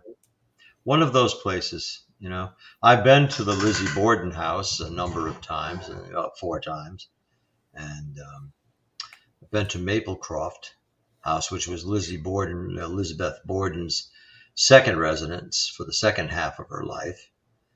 So I've been to some remarkable places, but and I'll probably think of more that I would like to go to some of the more established ones. I really want to go to Bobby Mackey's too. It's not a place I don't want to go there for like a tour. I didn't want to go there for lunch and say I got a burger at Bobby Mackey's, but I didn't make that stop. Well, yeah, it's not on my bucket list, except if I had a chance to, I'd probably take it. It's just the planning for it and all that. Yeah. It's St. Augustine. The St. Augustine really cool. Yep. Yes. Yeah. The lighthouse. That one. Yeah, that one I was there, and that was the only thing that I did not like about it was the tour was held by a very young individual, and he sensationalized all aspects of it, and people were actually starting to look at each other like they were kind of getting a little sick of listening to him. So you can sense that with your fellow audience members, Yeah. But it's just it was fun. It was exciting. It was exciting to be there. Yeah. Mm. I went to Perryville again too. I went to Perryville when I was a kid, but we went there on my vacation. It's just like another place too where it's really sad, and it's the bloodiest battle in Kentucky, during the Civil War. Oh. And that was really cool. I actually took a rock from there, so don't tell them. Even though I just kind of told myself, don't tell them. I took a rock off the battleground, but because like the way they described it, like that whole field was soaked in blood, like that whole. Wow.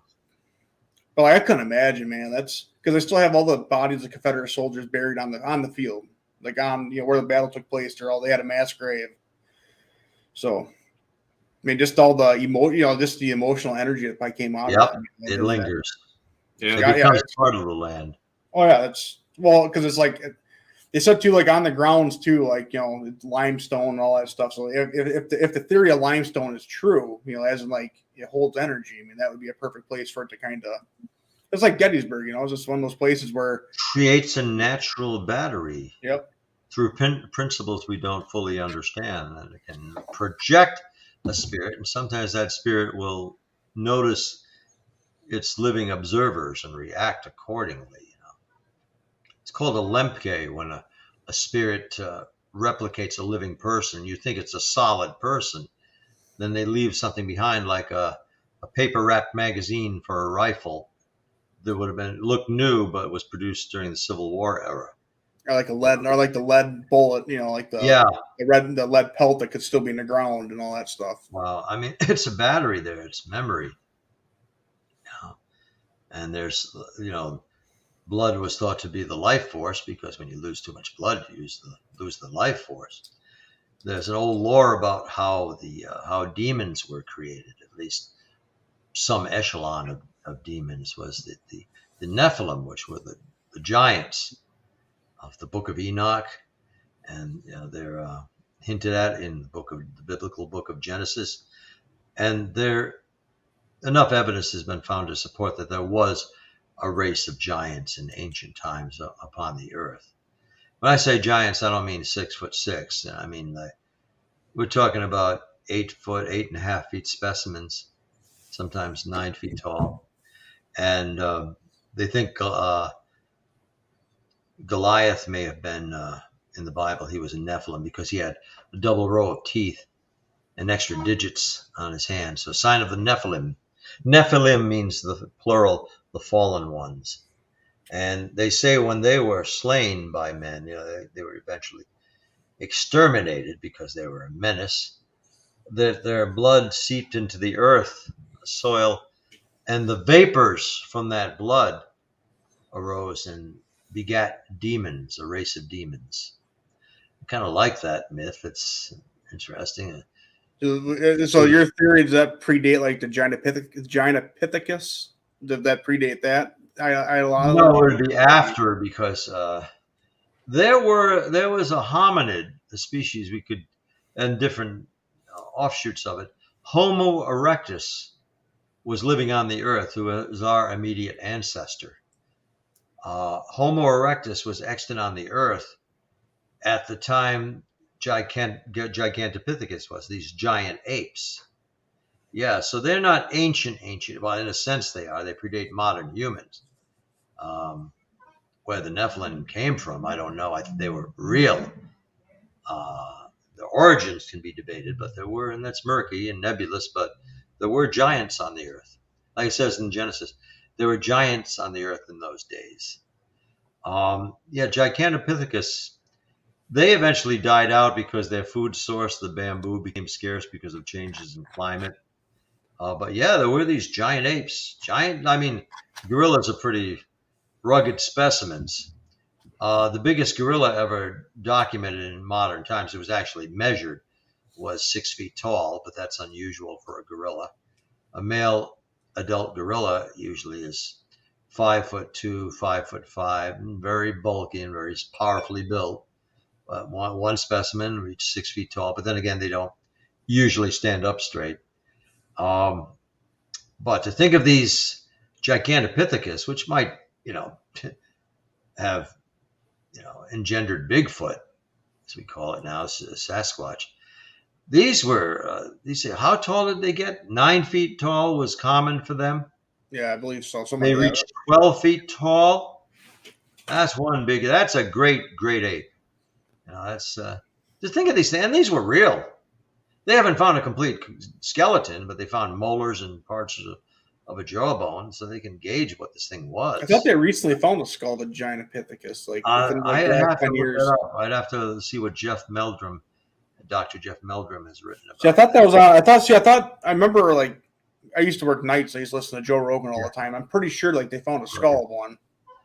Oh, that'd be wonderful. I'll have to look that up. Maybe I believe him and Graham Hancock were talking about on one of his shows, because they're talking about how like history, like Graham Hancock's big into like how history hasn't been documented correctly. Like now, like I can't pronounce it, but that white tippy, that towers in there, like he claims predate the. I think it is said Tepe. Yeah, predate like the what would be like the predates like the pyramids, but like how history is wrote, like the pyramids came before that, but he thinks there's signs of like that outdating the temples. There are signs of civilization that go back 10 millennia, established cities. I don't think it was like Lemuria, or Atlantis, but there were established citadels back then. And I think if you had a time machine that could slip back 12,000 years ago and travel the planet, I think you'd get some real surprises. Like this defies the history books. Yeah. Here, I think maybe that's coming. Maybe Musk will come up with something like that next after we go to Mars. Yeah. But I hope we get to Mars. Mars is interesting. See how fun the paranormal is. You can jump topics and nobody cares. As long as you make it interesting. Yeah. You don't even need to segue. You jump into Mars. There was running water on Mars. You go back a mere 2.5 billion years. Our planet being an estimated what do they got it up now? It was 4.3 billion years. Now it's 4.7 billion years. How old our physical planet is, the conglomerate of rocks that became Earth. Now let's just round it off 4.5 billion years, probably a little younger. Mars, 2.5 billion years ago, long time, had copious running water. You can see evidence of it. It's visible. Like rivulets that have dried up. Now, Mars had too thin an atmosphere. Eventually, that atmosphere just spilled out into the sun's gravity captured it, went out into space, dissipated. Mars has a very thin, almost non-existent atmosphere, but it does have an atmosphere. There is snow on Mars. There is lightning on Mars. Whether there's rain, I don't know. There are polar caps on Mars, and there's evidence of running water. Now, that's one of the necessities for life as we know it. And there's that interesting meteorite that was found in Alaska that was identified as a Martian rock. It has a fossilized, what looks like microbial life. It has component segments to it. It looks like a little germ. Oh, that's not proven that that's life, fossilized life. It just kind of looks like it. A paramecium kind of thing. But you look at it and you say, oh my God, that looks like what I saw in my biology book. Yeah. It does look like that. Now, there were the components to let life, to beget life there. However, that happens through a complex chemical, combination, resulting in a chain reaction. But there were rivers on Mars, maybe in salt ocean. But mighty rivers ran on Mars. Mars would have been a blue and ruddy planet, with big patches of blue on it, 2.5, maybe just 2 billion years ago. It was gauged for life. I see Mars as our planet Earth. Of course, we know Earth is going to go on forever, and there'll be the New World Order, and God will save us from being swallowed up by the sun. However, I think the destiny of planet Earth, for some time until the sun does swallow it, will be Mars. Eventually, our atmosphere will thin. The orbit of the Earth around the sun will shift enough. The axis will change and become very unstable. And eventually, what's really going to do it is the solar radiation will be too intense to sustain life, except microbial. And after a while, that will go. And we will become Mars. Venus is Earth 3 billion years ago. Mars is Earth 1 billion years, maybe not that long, maybe hundreds of millions of years. I'm thinking more like hundreds of millions of years. I've heard it calculated that within 100 million years, that's a long time, but there were amphibians on this planet 100 million years ago. Yep. There were the beginnings of dinosaurs. You go ahead in the future 100 million years. The Earth is unsustainable for life. The atmosphere has changed too much. Solar radiation has intensified. And all our photographs and all our graves and all our memories and all our structures are sand. If there's some future civilization from another system, they may find evidence of us, but basically we're toast. We're dust in the wind. Yeah. I don't like that scenario. Well, it's realistic. It's the realistic one. And it gets worse from there on in. Talk about a galactic structure, and then you talk about the ultimate fate of the universe. It's ridiculous to even think about it, but it's because it's trillions of years in the future. But that's entropy rules. Now, we don't know what the expanse of our universe is. We know how far light can travel, how far we can see. Go back 13 billion years ago, seeing light from 13 billion years ago of existence. And, it's too disturbing to even talk about. Eventually, we become nothing. We become what the universe was before creation, for lack of a better term. Nothing, something came out of nothing. That something's going back to nothing. Because eventually, even the atomic structure will be lost. The cohesive factor that holds atoms together, which are particles bound together, will lose its momentum, will lose its glue, its cohesion. And then there's just ash, tiny particles of ash. And essentially there's nothing. And when there's nothing, there's no more time, because time is relevant to matter. You have to have a reference point. Once everything's gone, there's no past, present, or future. I used to have a friend always say time is an illusion. Yeah, it is illusory. I mean, it does a number on us, but it's we lose time every day, but time is just a number. Time is just an illusion. It's just. And I think here we are, this remarkable species, where we screw up the planet and each other in the process. But we have the capacity, uniquely on this planet, we have the capacity to contemplate our origins and our destinies. That's a pretty big thing, to say, wow, there's wonderful, it's irrelevant, but there's no hope ultimately. Hope is a term, it's a concept. We can contemplate our non-existence. We can contemplate our origins. It's wonderful. We don't know how we got here. And isn't that the biggest question? Some people have trouble believing in ghosts. Well, evidence is admittedly quite flimsy. But it depends on how you define ghost. But that's small potatoes compared to thinking of the fate of the universe, the origins of the universe. That we are here in defiance of any logic, that we exist, that we can have this conversation. Maybe we're just brains in jars, I don't know. But we're talking about this. We don't know how it all started. Isn't that wonderful? Isn't that amazing? I need 300 frapping more years. I need 50 more years to try and get a grasp on it. Because I thought these things when I was 17 years old. I don't have answers now, but I want more time to wonder about it. Isn't it remarkable that we can think? The dolphins are pretty smart. Elephants probably have an equal intelligence with ours. Elephants can contemplate their own demise. Elephants turn over bones of elephants in an elephant's graveyard. They mourn their dead. But they can't think about it like we do. They don't have an elephant god. They don't need a god. So I think we're pretty remarkable as a species. I hope something out there thinks so too. I hope we are being visited by something else. Something that cares about us, best case scenario. But something out there is aware of us. There's a theory out there that Elon Musk is an alien.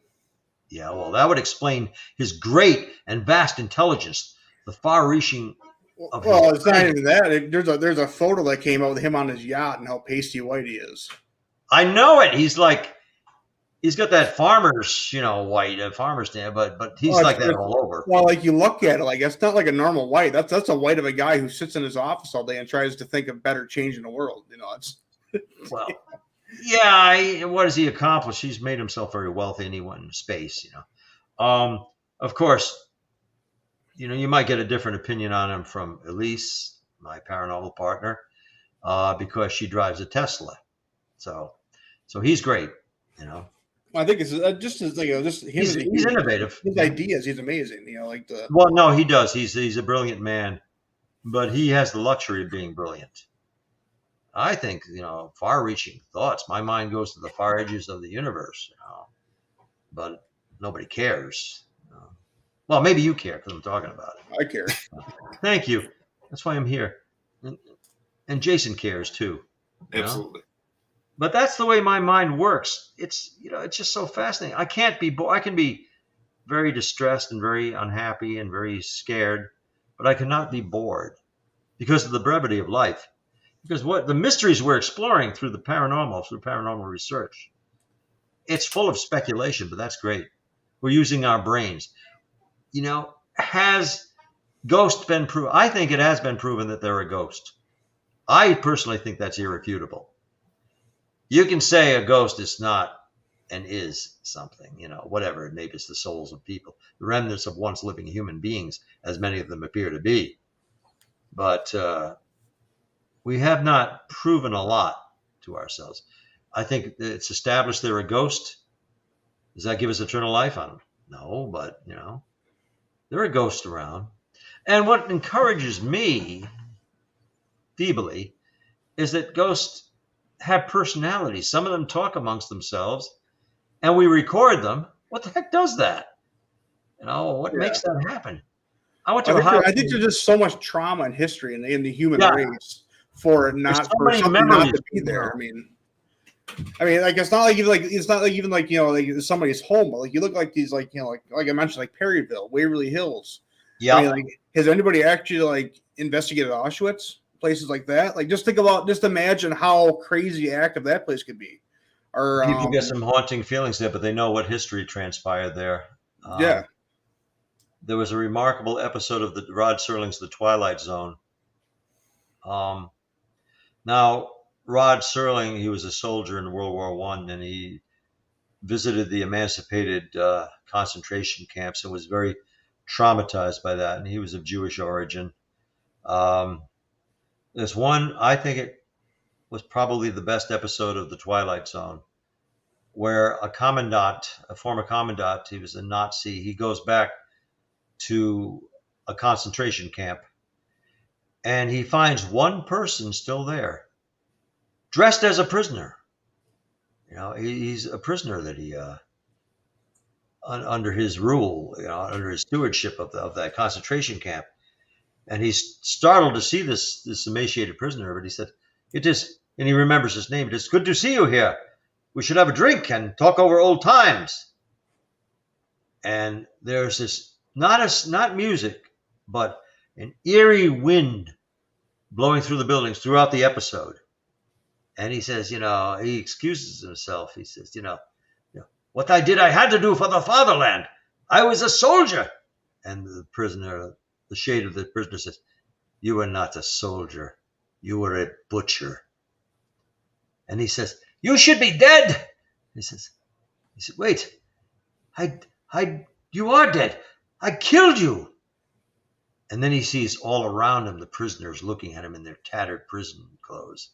And this eerie wind is blowing through the buildings, and they're all looking at him. He says, "Remember what you did. Remember the experiments. I want you to feel it." And he buckles over in pain and is screaming. He's feeling what his prisoners did. Now, eventually he's found and he's brought out of there, and he's insane. They say, we don't know what happened to him. He just came back and he's lost his mind. And at the end, what is so beautiful about that episode is its ending. Its poignancy, of course, but its ending, where Rod Serling, he doesn't do his, an answer was found in the Twilight Zone. His narration, he says, the Dachau, the Auschwitz, Dachau, he said, a lesson to be learned, not only in the Twilight Zone, but wherever men walk God's earth. And I well up with tears every time I think of that. What an impact that had for a 23-minute show, to watch that. And that was Rod Serling's genius, that he could bring that out. And it was a black and white episode. It was so effective. Yeah. And all these scatological things, all these diverse subjects, they all tie into the paranormal because we're all wondering why, what, and where. And when I see a ghost or I see a coffee cup move across the table, there's a little glimpse that there's something more to it all. I'm looking at a ghost. That's a shade of a person. That's a remnant of a person that has an intelligence to it. It shouldn't be, but it is. I'm looking into the past. And I've been fortunate to see a ghost. I believe it's 8 times. It might be 9 if I really thought about it. And always it's been when I didn't plan to. I mean, I've been in a haunted setting. Every time I've seen a ghost that looked like a person, it was always, and I've seen them fade and I've seen them just disappear. It was looking at a living person, except one instance was different. And that was where it was just a purple face that opened up like a scroll, and then it collapsed like a dimensional barrier. And that was, that was in Middleton, Massachusetts. But almost every time I've seen a ghost, they're people. For an instant, maybe a third of a second, I'm looking, what is this person doing here? There's something weird about it. I don't know, you probably couldn't hear that. That was the steps from when it be just. I heard a pop. Yep, that popping. I was talking through it. That was the steps from when just before the show. I turned down the lights downstairs and I walked up here from the stairwell. That was me, my impression. That was the Oliver House where I saw that purple like rift, like a panel opened up and it was a woman's face and then it closed again. But usually when I've seen a ghost, the thought process is, and within a third of a second maybe, it's anomalous that person is here. That person is dressed a little differently. Why is that person here? That person, I'm looking at a ghost. I'm looking at a non-living being. And it's looking back at me with that static, unblinking glare. And then it's gone. Now, I've been fortunate to see that. It's only like, I think once where somebody else saw the ghost at the same time did I. It's very lonely to be the one who sees it. And yeah, I have high credibility. I make it real when I talk. But in the end, it's my experience. I want other people to see it. Yeah. So I wish I could give that to somebody. I wish I could give that to Elise. Yeah, seeing like a ghost and have you seen a demon, or have you seen like a demon encapsulated in a person? I have seen both. I've seen disturbing, shadowy, in motion forms. I was at a case in Oklahoma, Edmond, Oklahoma. I was called in. This was in 2010, and we banished the demonic spirit. Demons, for some reason, they can be driven away, unlike a human ghost. Human ghosts, you can bore them. You can say, don't bother me, don't scare me, and they usually dissipate. The demons are trickier, but you sometimes can push them away. So I have different views on these aspects of paranormal now. But they called me in as an expert. I said, okay, I'm a paranormal paramedic, I've got to do something for these people. And so we'll treat it as a real demon. A young woman in the house was being taken over and possessed, and she went through a horrendous fit. And she had been before. And so what we did as a strategy, I'm thinking this up as we're going along. I said, let's take this thing, chase it, corner it, once it leaves her, take advantage of it. It's not constantly with her. She's oppressed, temporarily possessed. Once she's over that fit, it's out of her. Concentrate on it, use prayer, use whatever works. Get this out, room to room, then get it out of the house. Treat it as if it's physical. We went outside, our team, and Mike Ricksecker, that was the night I met him, worked with him, Kathy, Nance, just wonderful people, and Christy Selfree. So we went outside. We're chasing the demon out. We're calling it, what else can we call it? This terrific wind, the cyclonic wind picked up. And maybe it was just good timing. Maybe it was a cyclone kind of going on there. It was a wind that could rip your shirt. So we go out there, And I was saying, now be gone. We cast you out of this property. You can no longer be here. And I'm using my loudest, strongest voice. And the wind is steadily picking up. They had 2 cats. These felines are running around us like crazy, maybe because of the wind, but they're running in circles around us. And by gum, some of us saw it. I saw it. It's 2 times I've seen something like this. We saw what looked like gibbons, black things climbing up the trees, one tree. It's like 3 or 4 of these monkey-like things are climbing up the tree. There's like simians that are like monkeys, like spider monkeys, but they're all black, and they're not really there, but we're seeing them. So was it one demonic entity, or you think it was like a legion of entity? I think it was one, and that's just it. It split itself up for whatever reason. When it wanted to keep a hold of the house, was desperate, and it turned itself into these monkey-like things. It didn't make just one. That's what it could do right then. It wasn't just one big leering human form. I don't know why. There's monkeys climbing up the tree, these black things. Simians. That's how my mind interpreted it. Mike saw that. Kathy saw that. And I was just exhausted when I came back in. It's a really dramatic episode. While it was documented, it wasn't done for a TV show, but TV production crew was there. So you forget the cameras are running, really, in a situation like that. So there was no acting involved. And we found out the cause of the demon, what brought it in. And that was I shouldn't reveal it because it's her business. But she revealed something that happened to her. And boy, that was more dramatic than what you see in the television episode. Because the producer, Alex, who was producing that episode, they wanted it to be very real. So he had his handheld camcorder. And this woman went into hysterics, this young woman who was the subject. Her brother was also experiencing things. He stopped filming and he moved back. Nobody dared to get near her because she was a sizable girl. She was very strongly built. And she was in hysterics. And everybody's backing off. Camera crew, everybody's backing off to the sides of the room. I knew somebody had to do something. I mean, I don't know if it was bravery or what it was, but somebody had to act. And I figured, I'm in that role. So I went up to her. She's flailing. She's screaming. And I went up to her and I put my hand on the side of her face. It's going to be all right. Yeah, you're okay. You are okay. You got through this. This is the worst, and you got through it. And she sobbed, and it worked. It was effective. And that's not in the episode. That's how it was fixed. And she was better. I mean, some things happened. Their house stayed haunted, but it was never as bad after that. One of the best experiences I ever had in my career of paranormal research was the night that episode debuted. I called them like 10 minutes before the show. I said, "You all ready to watch?" And they said, "Oh my God, it's Carl Johnson. He's on the phone." He was very, what big deal am I? But that was just very gratifying. Good memories. It is pretty gratifying. I texted you on your birthday. I said, "Happy birthday, Carl." He texted back. I thought it was a big shot.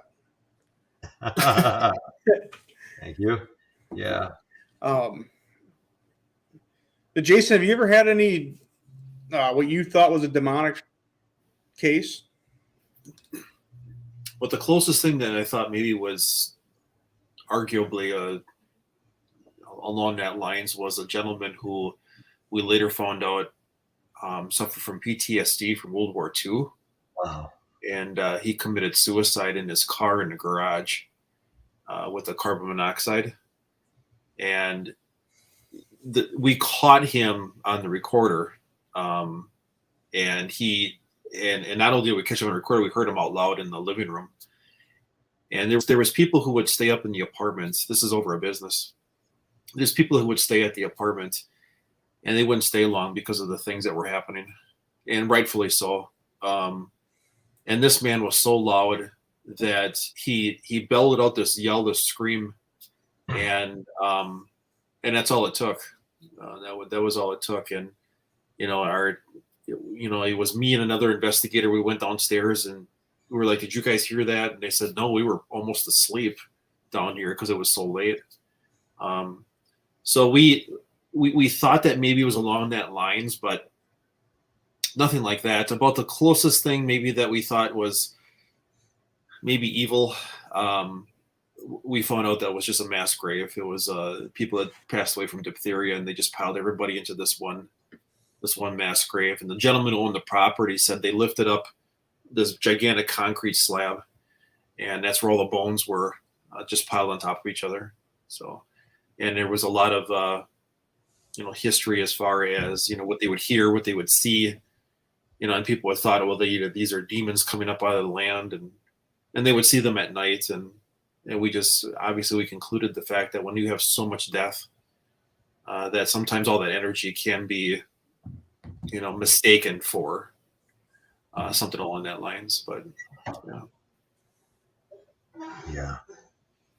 It's kind of a crazy thought, though. Like, just like the oppression of obviously you see one thing obviously in movies, but like to live that, I guess, that Hollywoodized ideal of a demonic possession or a demonic oppression, it's got to be kind of nuts.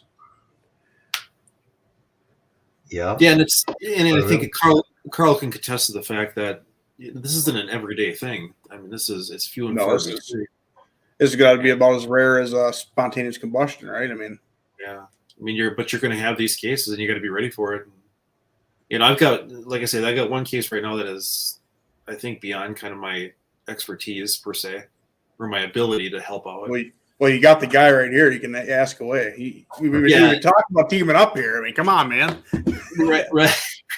And I want to say I'm going to err on the side that it's not paranormal. I hate to draw that conclusion because, like I say, every case is different. But I've got a woman who pretty much every member of her family has either been in the ICU or has passed away, and she's claimed that it originates from this house.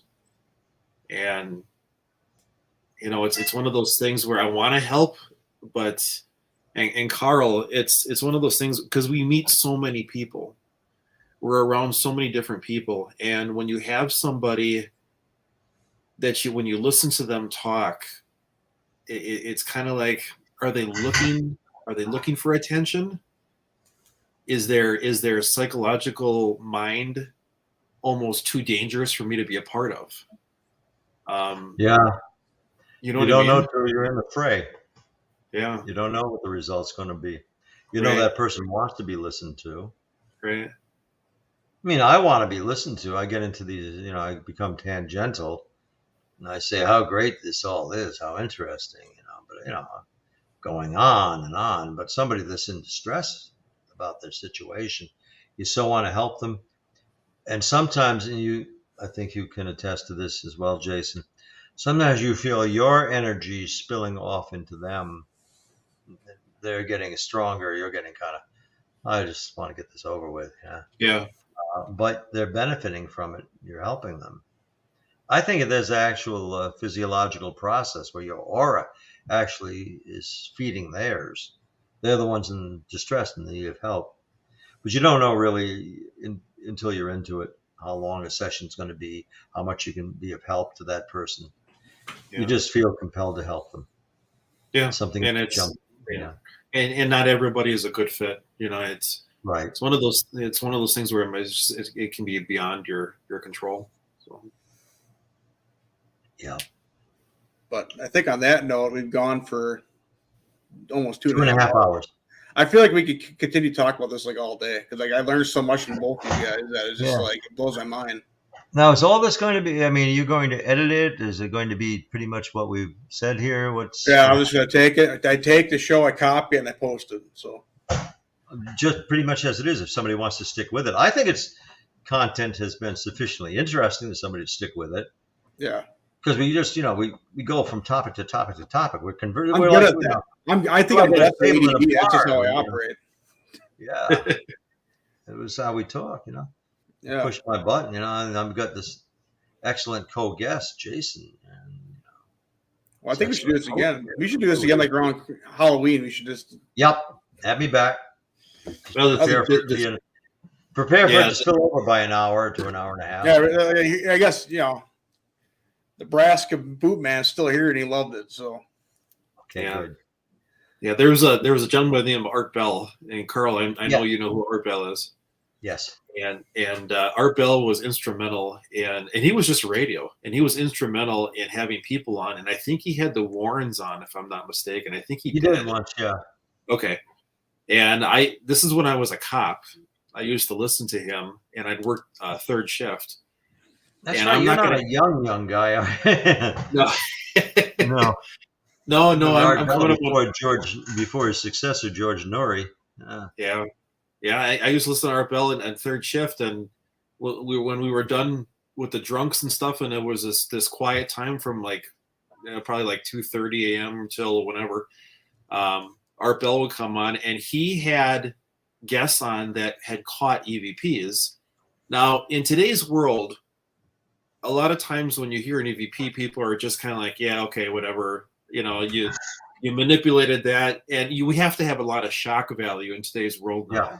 You have to shock the hell out of people for them to engage. I think I heard somebody say that the typical person in this world today has the attention span of a goldfish. So we really have to be on top of things when it comes to that. right here. There you go. Classic example, huh? So Art Bell had these people on, and he would play the EVPs. And I'm not going to kid you, my butt puckered so hard when I heard these voices. And now I look back and I think, okay, yeah, whatever. But now that I do this, and I catch these voices and I'm listening in, and I put in, I'll bet you I put in at easily, 70 hours of constant listening to all this and watching video and et cetera, et cetera.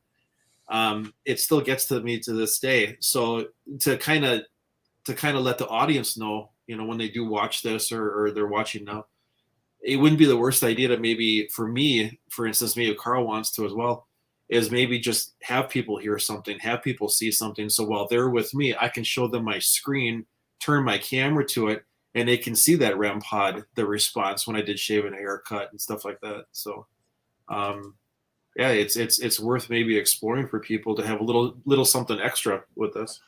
Yeah. Oh, I can try to figure that out as we go here. I mean, I'm a plumber. I'm not a computer guy. That's what I do. I lay pipe. Yeah, I don't make magic on screens. Yeah. You guys do that. You guys make the magic. I'm just here to ask silly questions and get off topic and talk about galaxies. Yeah. Yeah. But yeah, we could do it again anytime you guys want to. So it's we can change it up. We can add things, whatever you want to do. So we should ask Carl to bring him to the strip club with you. I have a theory with this strip club. That may elicit a response. Sure. Yeah. I have a theory. Seriously, a decent theory with the strip club ghost. This thing spends all this time in the strip club. It's constantly getting entered because if it's an intelligent spirit, what you have gathered, it's constantly getting a show. You know what I mean? In whatever way. I mean, it's there for a reason. It's constantly getting a show, and it gets put on the spotlight. So when Jason goes to do his investigations, he wants to give a show. If it's intelligent, it's going to want to, take whatever, just take what it's getting every day and put a show on it. I think that's kind of a reasonable idea for an intelligent spirit, is it not? I mean, well, it kept, our equipment kept telling us that there's something buried where the pole is.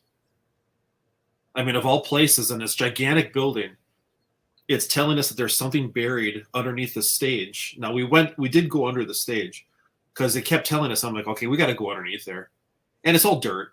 The stage is literally right on top of dirt.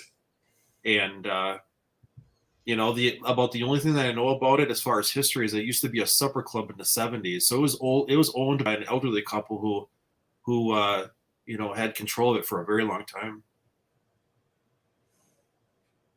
Mm-hmm. Could that pole be a conduit for not only, great endings and great shows, but could be a conduit for the paranormal?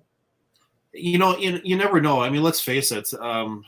I mean, hell, I wouldn't mind being at this club, if I was passed on to another world. There's bad place to be. Not a bad place to be. It ain't gonna cost me a thing, and I told you, man. This thing sits there, gets a free show. 4 nights a week, and he gets his time on the spotlight. He's going to entertain. Yeah, and at the risk of sounding arrogant, at first I was just kind of like, okay, these people are just probably looking to drum up some business. We got the ghost hunters that in Wisconsin were probably the most, contacted paranormal group out there. We're highly recognized in Iowa. And the thing is, not to pat myself on the back too much, but at first I was just kind of like, are they using us, for recognition? Are they using us, and I have to say that my thoughts at first were wrong. And I'm not ashamed to admit the fact that I was probably an asshole for thinking that way. But, Carl, when we get these cases and stuff, because we do have so much, education in this area, that we tend to kind of say, I think I can diagnose this one pretty quick. And then we get there and we end up having to wear a diaper, so we have a comment that, Yeah, that's an interesting one. They all are. You want me to read it? Well, I can read it too. The Nebraska Bootman says, I've been told that spirits gravitate towards clubs and spaces with sexual energy. Sounds like it, ? Yeah, it sounds real. They have no use for sex in the spirit world, but how far are they removed from us? It's excitation, it's concentration, it's convivial, it's a fun place. It's human. Yeah. Yeah. And it's, Carl, help me out with this one. I am finding that our paranormal investigators, the female ones, get more attention than men do. I don't know if it's like a motherly instinct. They have more energy. The fact that they can carry a baby. I don't know, but for some reason, women get more attention with our group. I think they're more receptive by nature. Mm-hmm. I mean, of course, being politically correct, there's absolutely no difference between male and female. But there is. I mean, they can be. But I'm being facetious. There is definitely. And of course, this doesn't correlate to intelligence or capabilities, but because that be more receptive at that club, that ghost there or ghosts, more than one. They had a certain behavior with these dancers, and now that we're there and nobody else is there, they're banging on shit. They're banging on stuff. They're creating all kinds of a disturbance, and it's kind of like, it kind of makes sense. I want to hang with the ladies. I want to pick on them. I want to pull their hair. I'm going to trip them. Yeah. I'm going to move their clothing around. And then when these paranormal investigators are there, I'm sorry to say this. It kind of helps get the story out. But I think this ghost is saying, hey, fuck you. This is my place. And, you guys are a pain in my ass. So. Yeah, you never know. Yeah. Well, it carries over. I mean, they have human emotions. They're not human anymore, these spirits, but they're human generated, and they carry over some emotions, and there's sometimes no rhyme or reason or even justice to it because somebody's supposed to go to heaven, and Hey, Carl, have you ever had the opportunity of seeing somebody pass away in front of you? Yes. Okay. Parent. Have you? So I've done CPR on a lot of people when I was a cop, and I never, as a ghost hunter, I think if I was a paranormal investigator at the time, I would have seen it maybe more often. Once I got to the point where when somebody dies in front of you, everybody tends to get tunnel vision and they freeze. When I started doing CPR on people, I all of a sudden started to notice that when the color left their skin, I saw a black shadow would leave their body at a high rate of speed. And when I brought them back to life, it would jet back in there and you could see the color back. And the first time I saw it, I thought to myself, I'm like, what in the absolute hell was that? Because basically what it was is a woman was choking. I gave her the Heimlich. I just happened to be at the right place, right time. The steak comes out of her mouth. She falls to the floor. By then it's too late. I start CPR. And as I'm doing CPR, I see this thing jet away from her body. And I looked at this lady and I go, I'm like this. I'm like, did you just see that? And she's in total shock because, it's, somebody's dying. But then I started to notice it more often. So when I did CPR, again, I made a mental note to watch for that. And it was fascinating. It was just absolutely fascinating. Just absolutely incredible. There's got to be something to that. I've found, like people who have died naturally, on, the street, a side street and alley when I had different jobs in Providence. I've had people I wasn't sure if they were dead, they had all the signs of being dead, but they weren't. I was highly intoxicated. But one interesting account I can tack on to yours was my brother-in-law, Joe, was working security at Twin Rivers Casino in North Providence. He is not a spiritual person. He's just does not believe in ghosts. Very pragmatic, very business of the day. Just not a very imaginative person. Well, he was working at Twin Rivers, and one of his coworkers, one of the security guys, he had a massive heart attack, and he died suddenly. He had a pulse for about a minute afterwards. But he was being loaded into the back of an ambulance. And in the security camera, now, it has to be real because Joe Bailey is telling us this, and he's totally sincere. He's not a cryptid person. He's not a ghost person. He doesn't care about anything like that. But I know he saw this. He and a coworker next to him reviewing the security cam. They show they're loading this man. I think he had the sheet over him, but they're, tried to resuscitate him. They're bringing him to the ambulance and walking behind the paramedics, carrying, transporting the body on the stretcher, wheeling him, is the man who died, walking behind them. And he gets to the ambulance and then he fades away. Wow. He's walking behind them. And that was on the security cam playback. And they watched it a few times.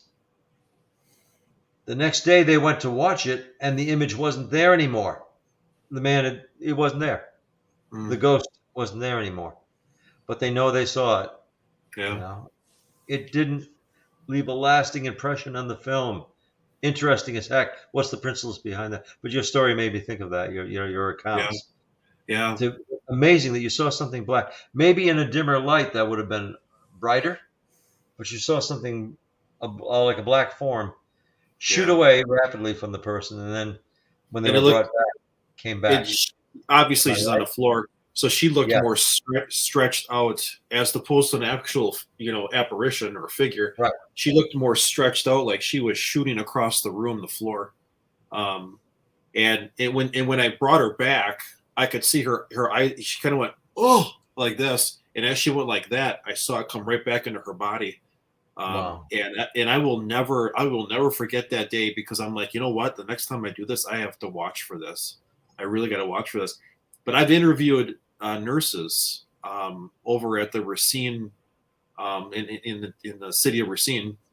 Yes. I'm sorry, it was the Beloit Hospital. I take that back. So the Beloit Hospital, I interviewed nurses there because we had an incident there that was caught on a camera that was given to us.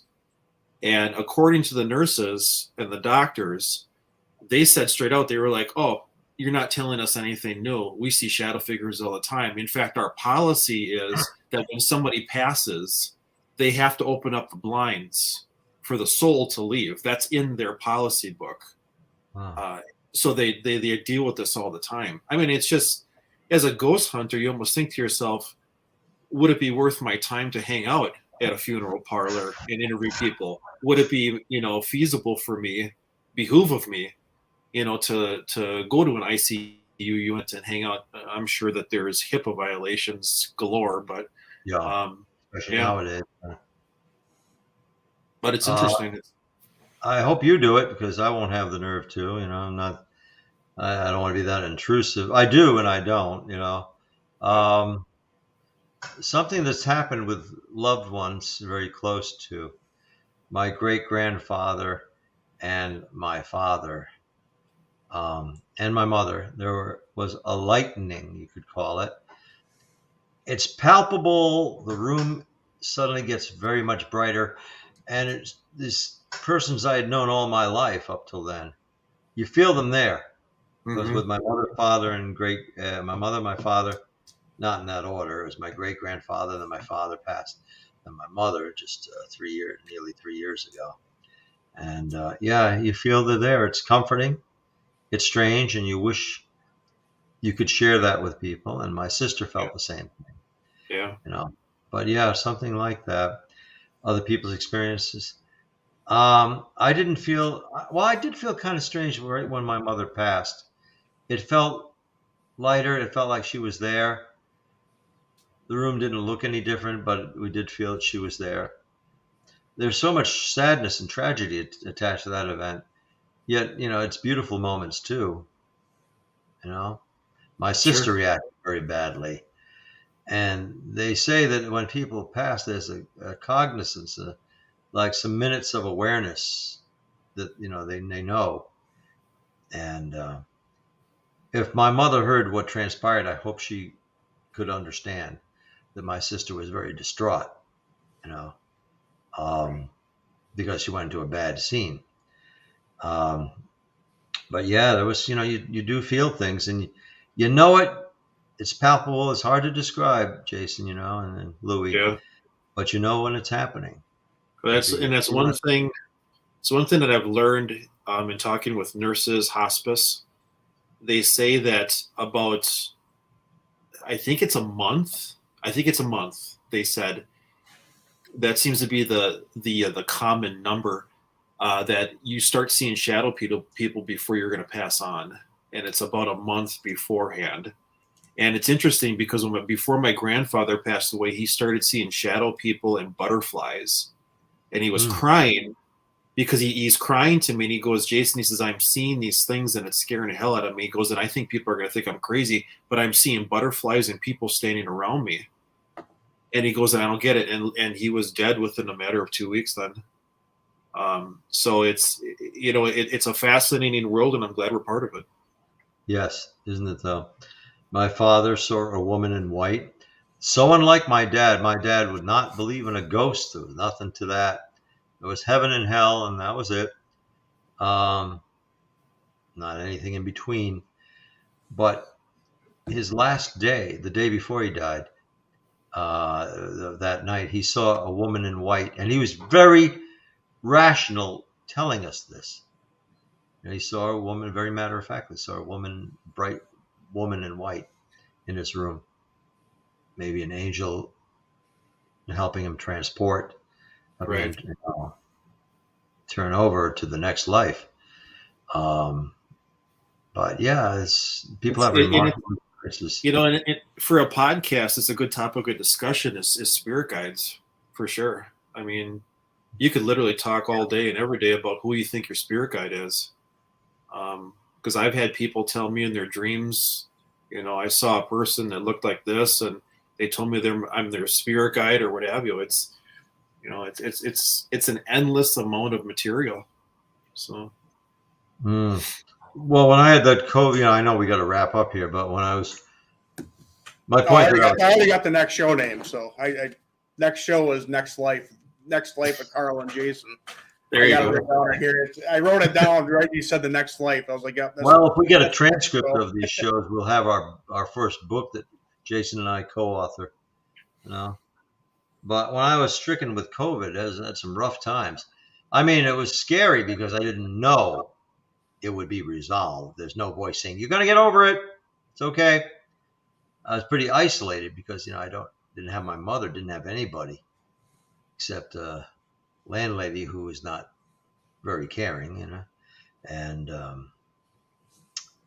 I thought that I started hallucinating. It was like waking dreaming. And I see my parents kind of coming through the door of my bedroom and out of my closet, both standing there. And I said I'm thinking I'm hallucinating, I'm at that point. But I mean, I didn't eat or drink for the first week. And that does things to you, of course. I mean, I was aware, but I lost 56 pounds with that bout of Wow. COVID in 10 days. Oof. Wow. That is just from not drink. I couldn't force myself to drink. It just wouldn't work. And naturally, I didn't know if I was going to pull through it because you hear the radio, you hear the television, and it's very alarming.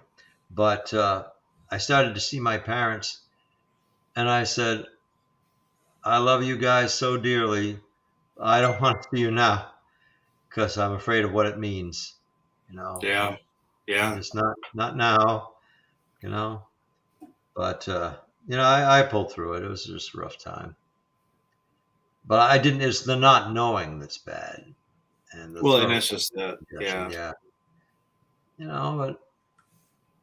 But you do a whole show on that. Any one of these topics, you can go on. And Oh my God. I was fascinated about what. See, I feel like when I do these shows, especially like with you two, I'm just a sponge. I'm learning. Like it's not even about like making content.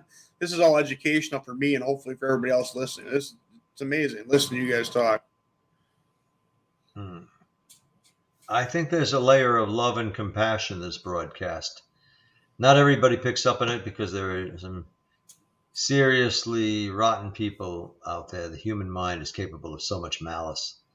But there's also some substrate, some level of goodness, because good is, in the end, good is superior to evil.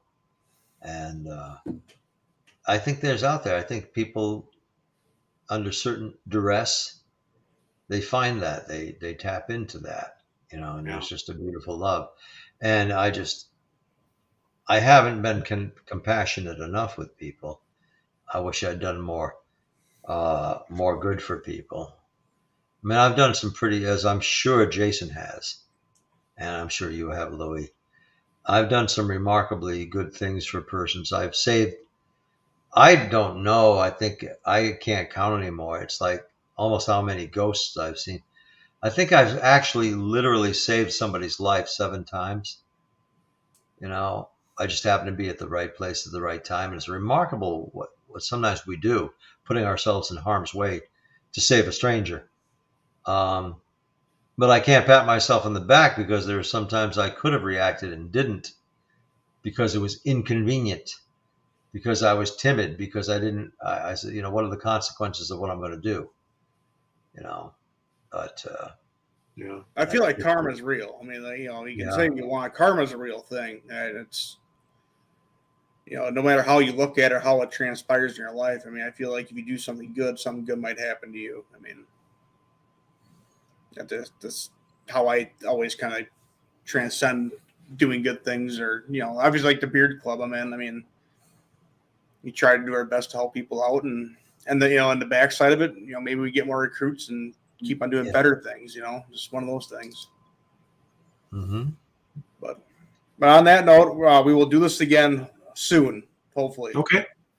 And hopefully we can get some orchestrated too with Carl coming to Wisconsin. Either you got a free room. You got a free room here, Carl. If you want to come, you can stay at my place. It's not a problem. I'm sure Jason is in the same boat. If you want to come, there's no hotel fee. If we do orchestrated investigation, we can do something like that together. I mean, you have a free place to stay. So remember, I have special needs. Well, my needs they're pretty special to me when I need them. Yeah. I'm pretty simple. Like as long as I get something to lay down on and like a pillow, I'm good. I don't need a blanket. I'm pretty adaptable. I don't do good with snoring. That keeps me awake, but I can sometimes sleep through it. Yeah, but definitely we should try to get an investigation found out and something, and have Carl come with us or vice versa. That'd be pretty sweet. Just to meet Carl firsthand, I think that'd be cool. Oh, yeah, that's right. We haven't met in person yet. Nope. I met Jason, all too briefly. But yeah. Well, let's see what Paracons we might both be at. I think there's one coming up in Wisconsin, isn't there?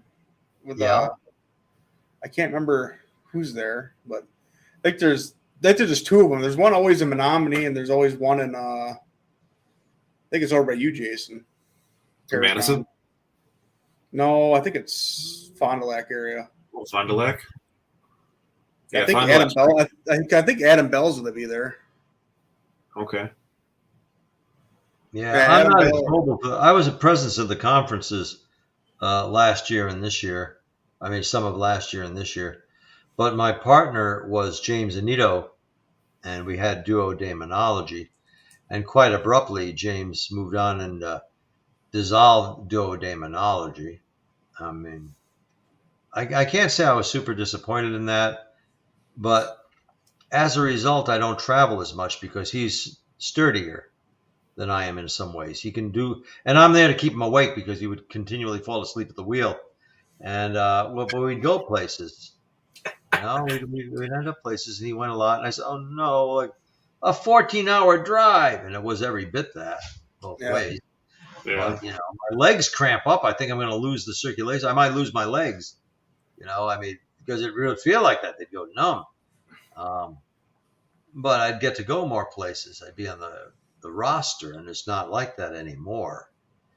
We could always meet halfway and go to Waverly together. I mean, I'm open for that. I'd love to go back there. Could do that, yeah. In fact, I'll be doing some like a talk tomorrow.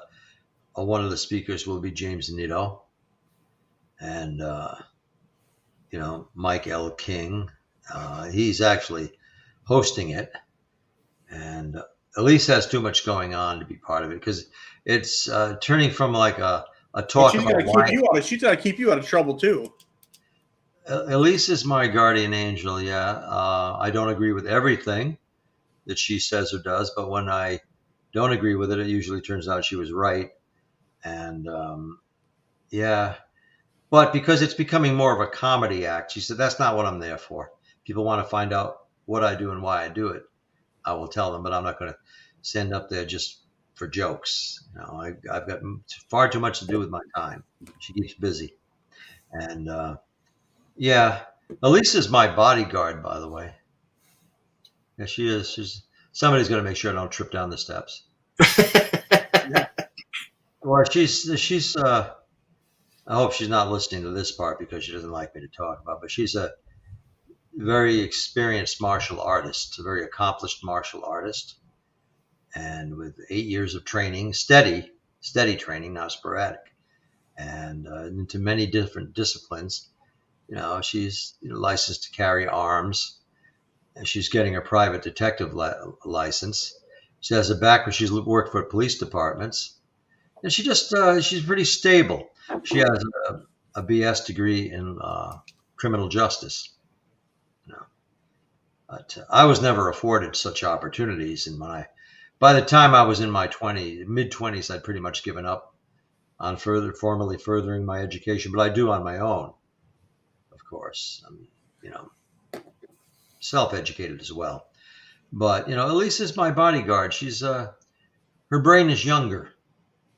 It works better. I mean, I can talk very smart, and I guess I am, but I've lost so much information. It's just not. I know stuff, but it's not accessible to me. It's not retrievable as it was, So, and Elise is innovative in her own way, but she looks up to me, for whatever reason. No, but she's the other half of our team, and we'll have that show coming on, debuting again August 25th. I probably had some props for you. Should have had some pictures and copy of my book that I always like to hold up. Next time. But when you're editing the show, I did send you some pictures. You can pop up every once in a while. I do zero editing. What we're doing now goes right to the show. There's no. I like it raw. I like it real. I don't like the. That's good because this has been stream of consciousness talking. We're not scripted at all. Yeah. I don't like scripts. I don't like schedules. I don't like scripts. I don't like. No, because you lose a lot that way when it becomes predictable. Yeah. But on that note, I'm gonna let you guys go. I'm gonna sign off, and we will go. All right, man. Thank you guys very much for coming on. We did our 3 hours precisely. Yeah, it's been absolutely amazing. So you guys, it has been. I lose track of the time. I mean, that first hour flew by because the first half hour we were talking about spontaneous combustion. My mind was just blown. Like I couldn't believe that. I didn't know that would be such a hit. Yeah. If we find out about anybody combusting or any one of us in the meantime, that's going to only augment the show. Anybody who's had, please write in if you've had spontaneous human combustion, you were the combustee. That'd be great to hear about. I mean, it was unfortunate, but it's great to hear about. Yeah, no kidding. I'm gonna have to do more research. Actually, I'm gonna have to listen to your show and then do some more research on it. Because also, if you know somebody who was deliberately self-immolated, I'm always interested in that as well. Alrighty, guys. I'll let you go. I'm gonna sign off. All right, guys. Yeah, it's been amazing, guys. Thank you very much, my respected colleagues. Thank you so much. We'll talk Jason. to you later. Thank you. Thank you, guys. Appreciate it.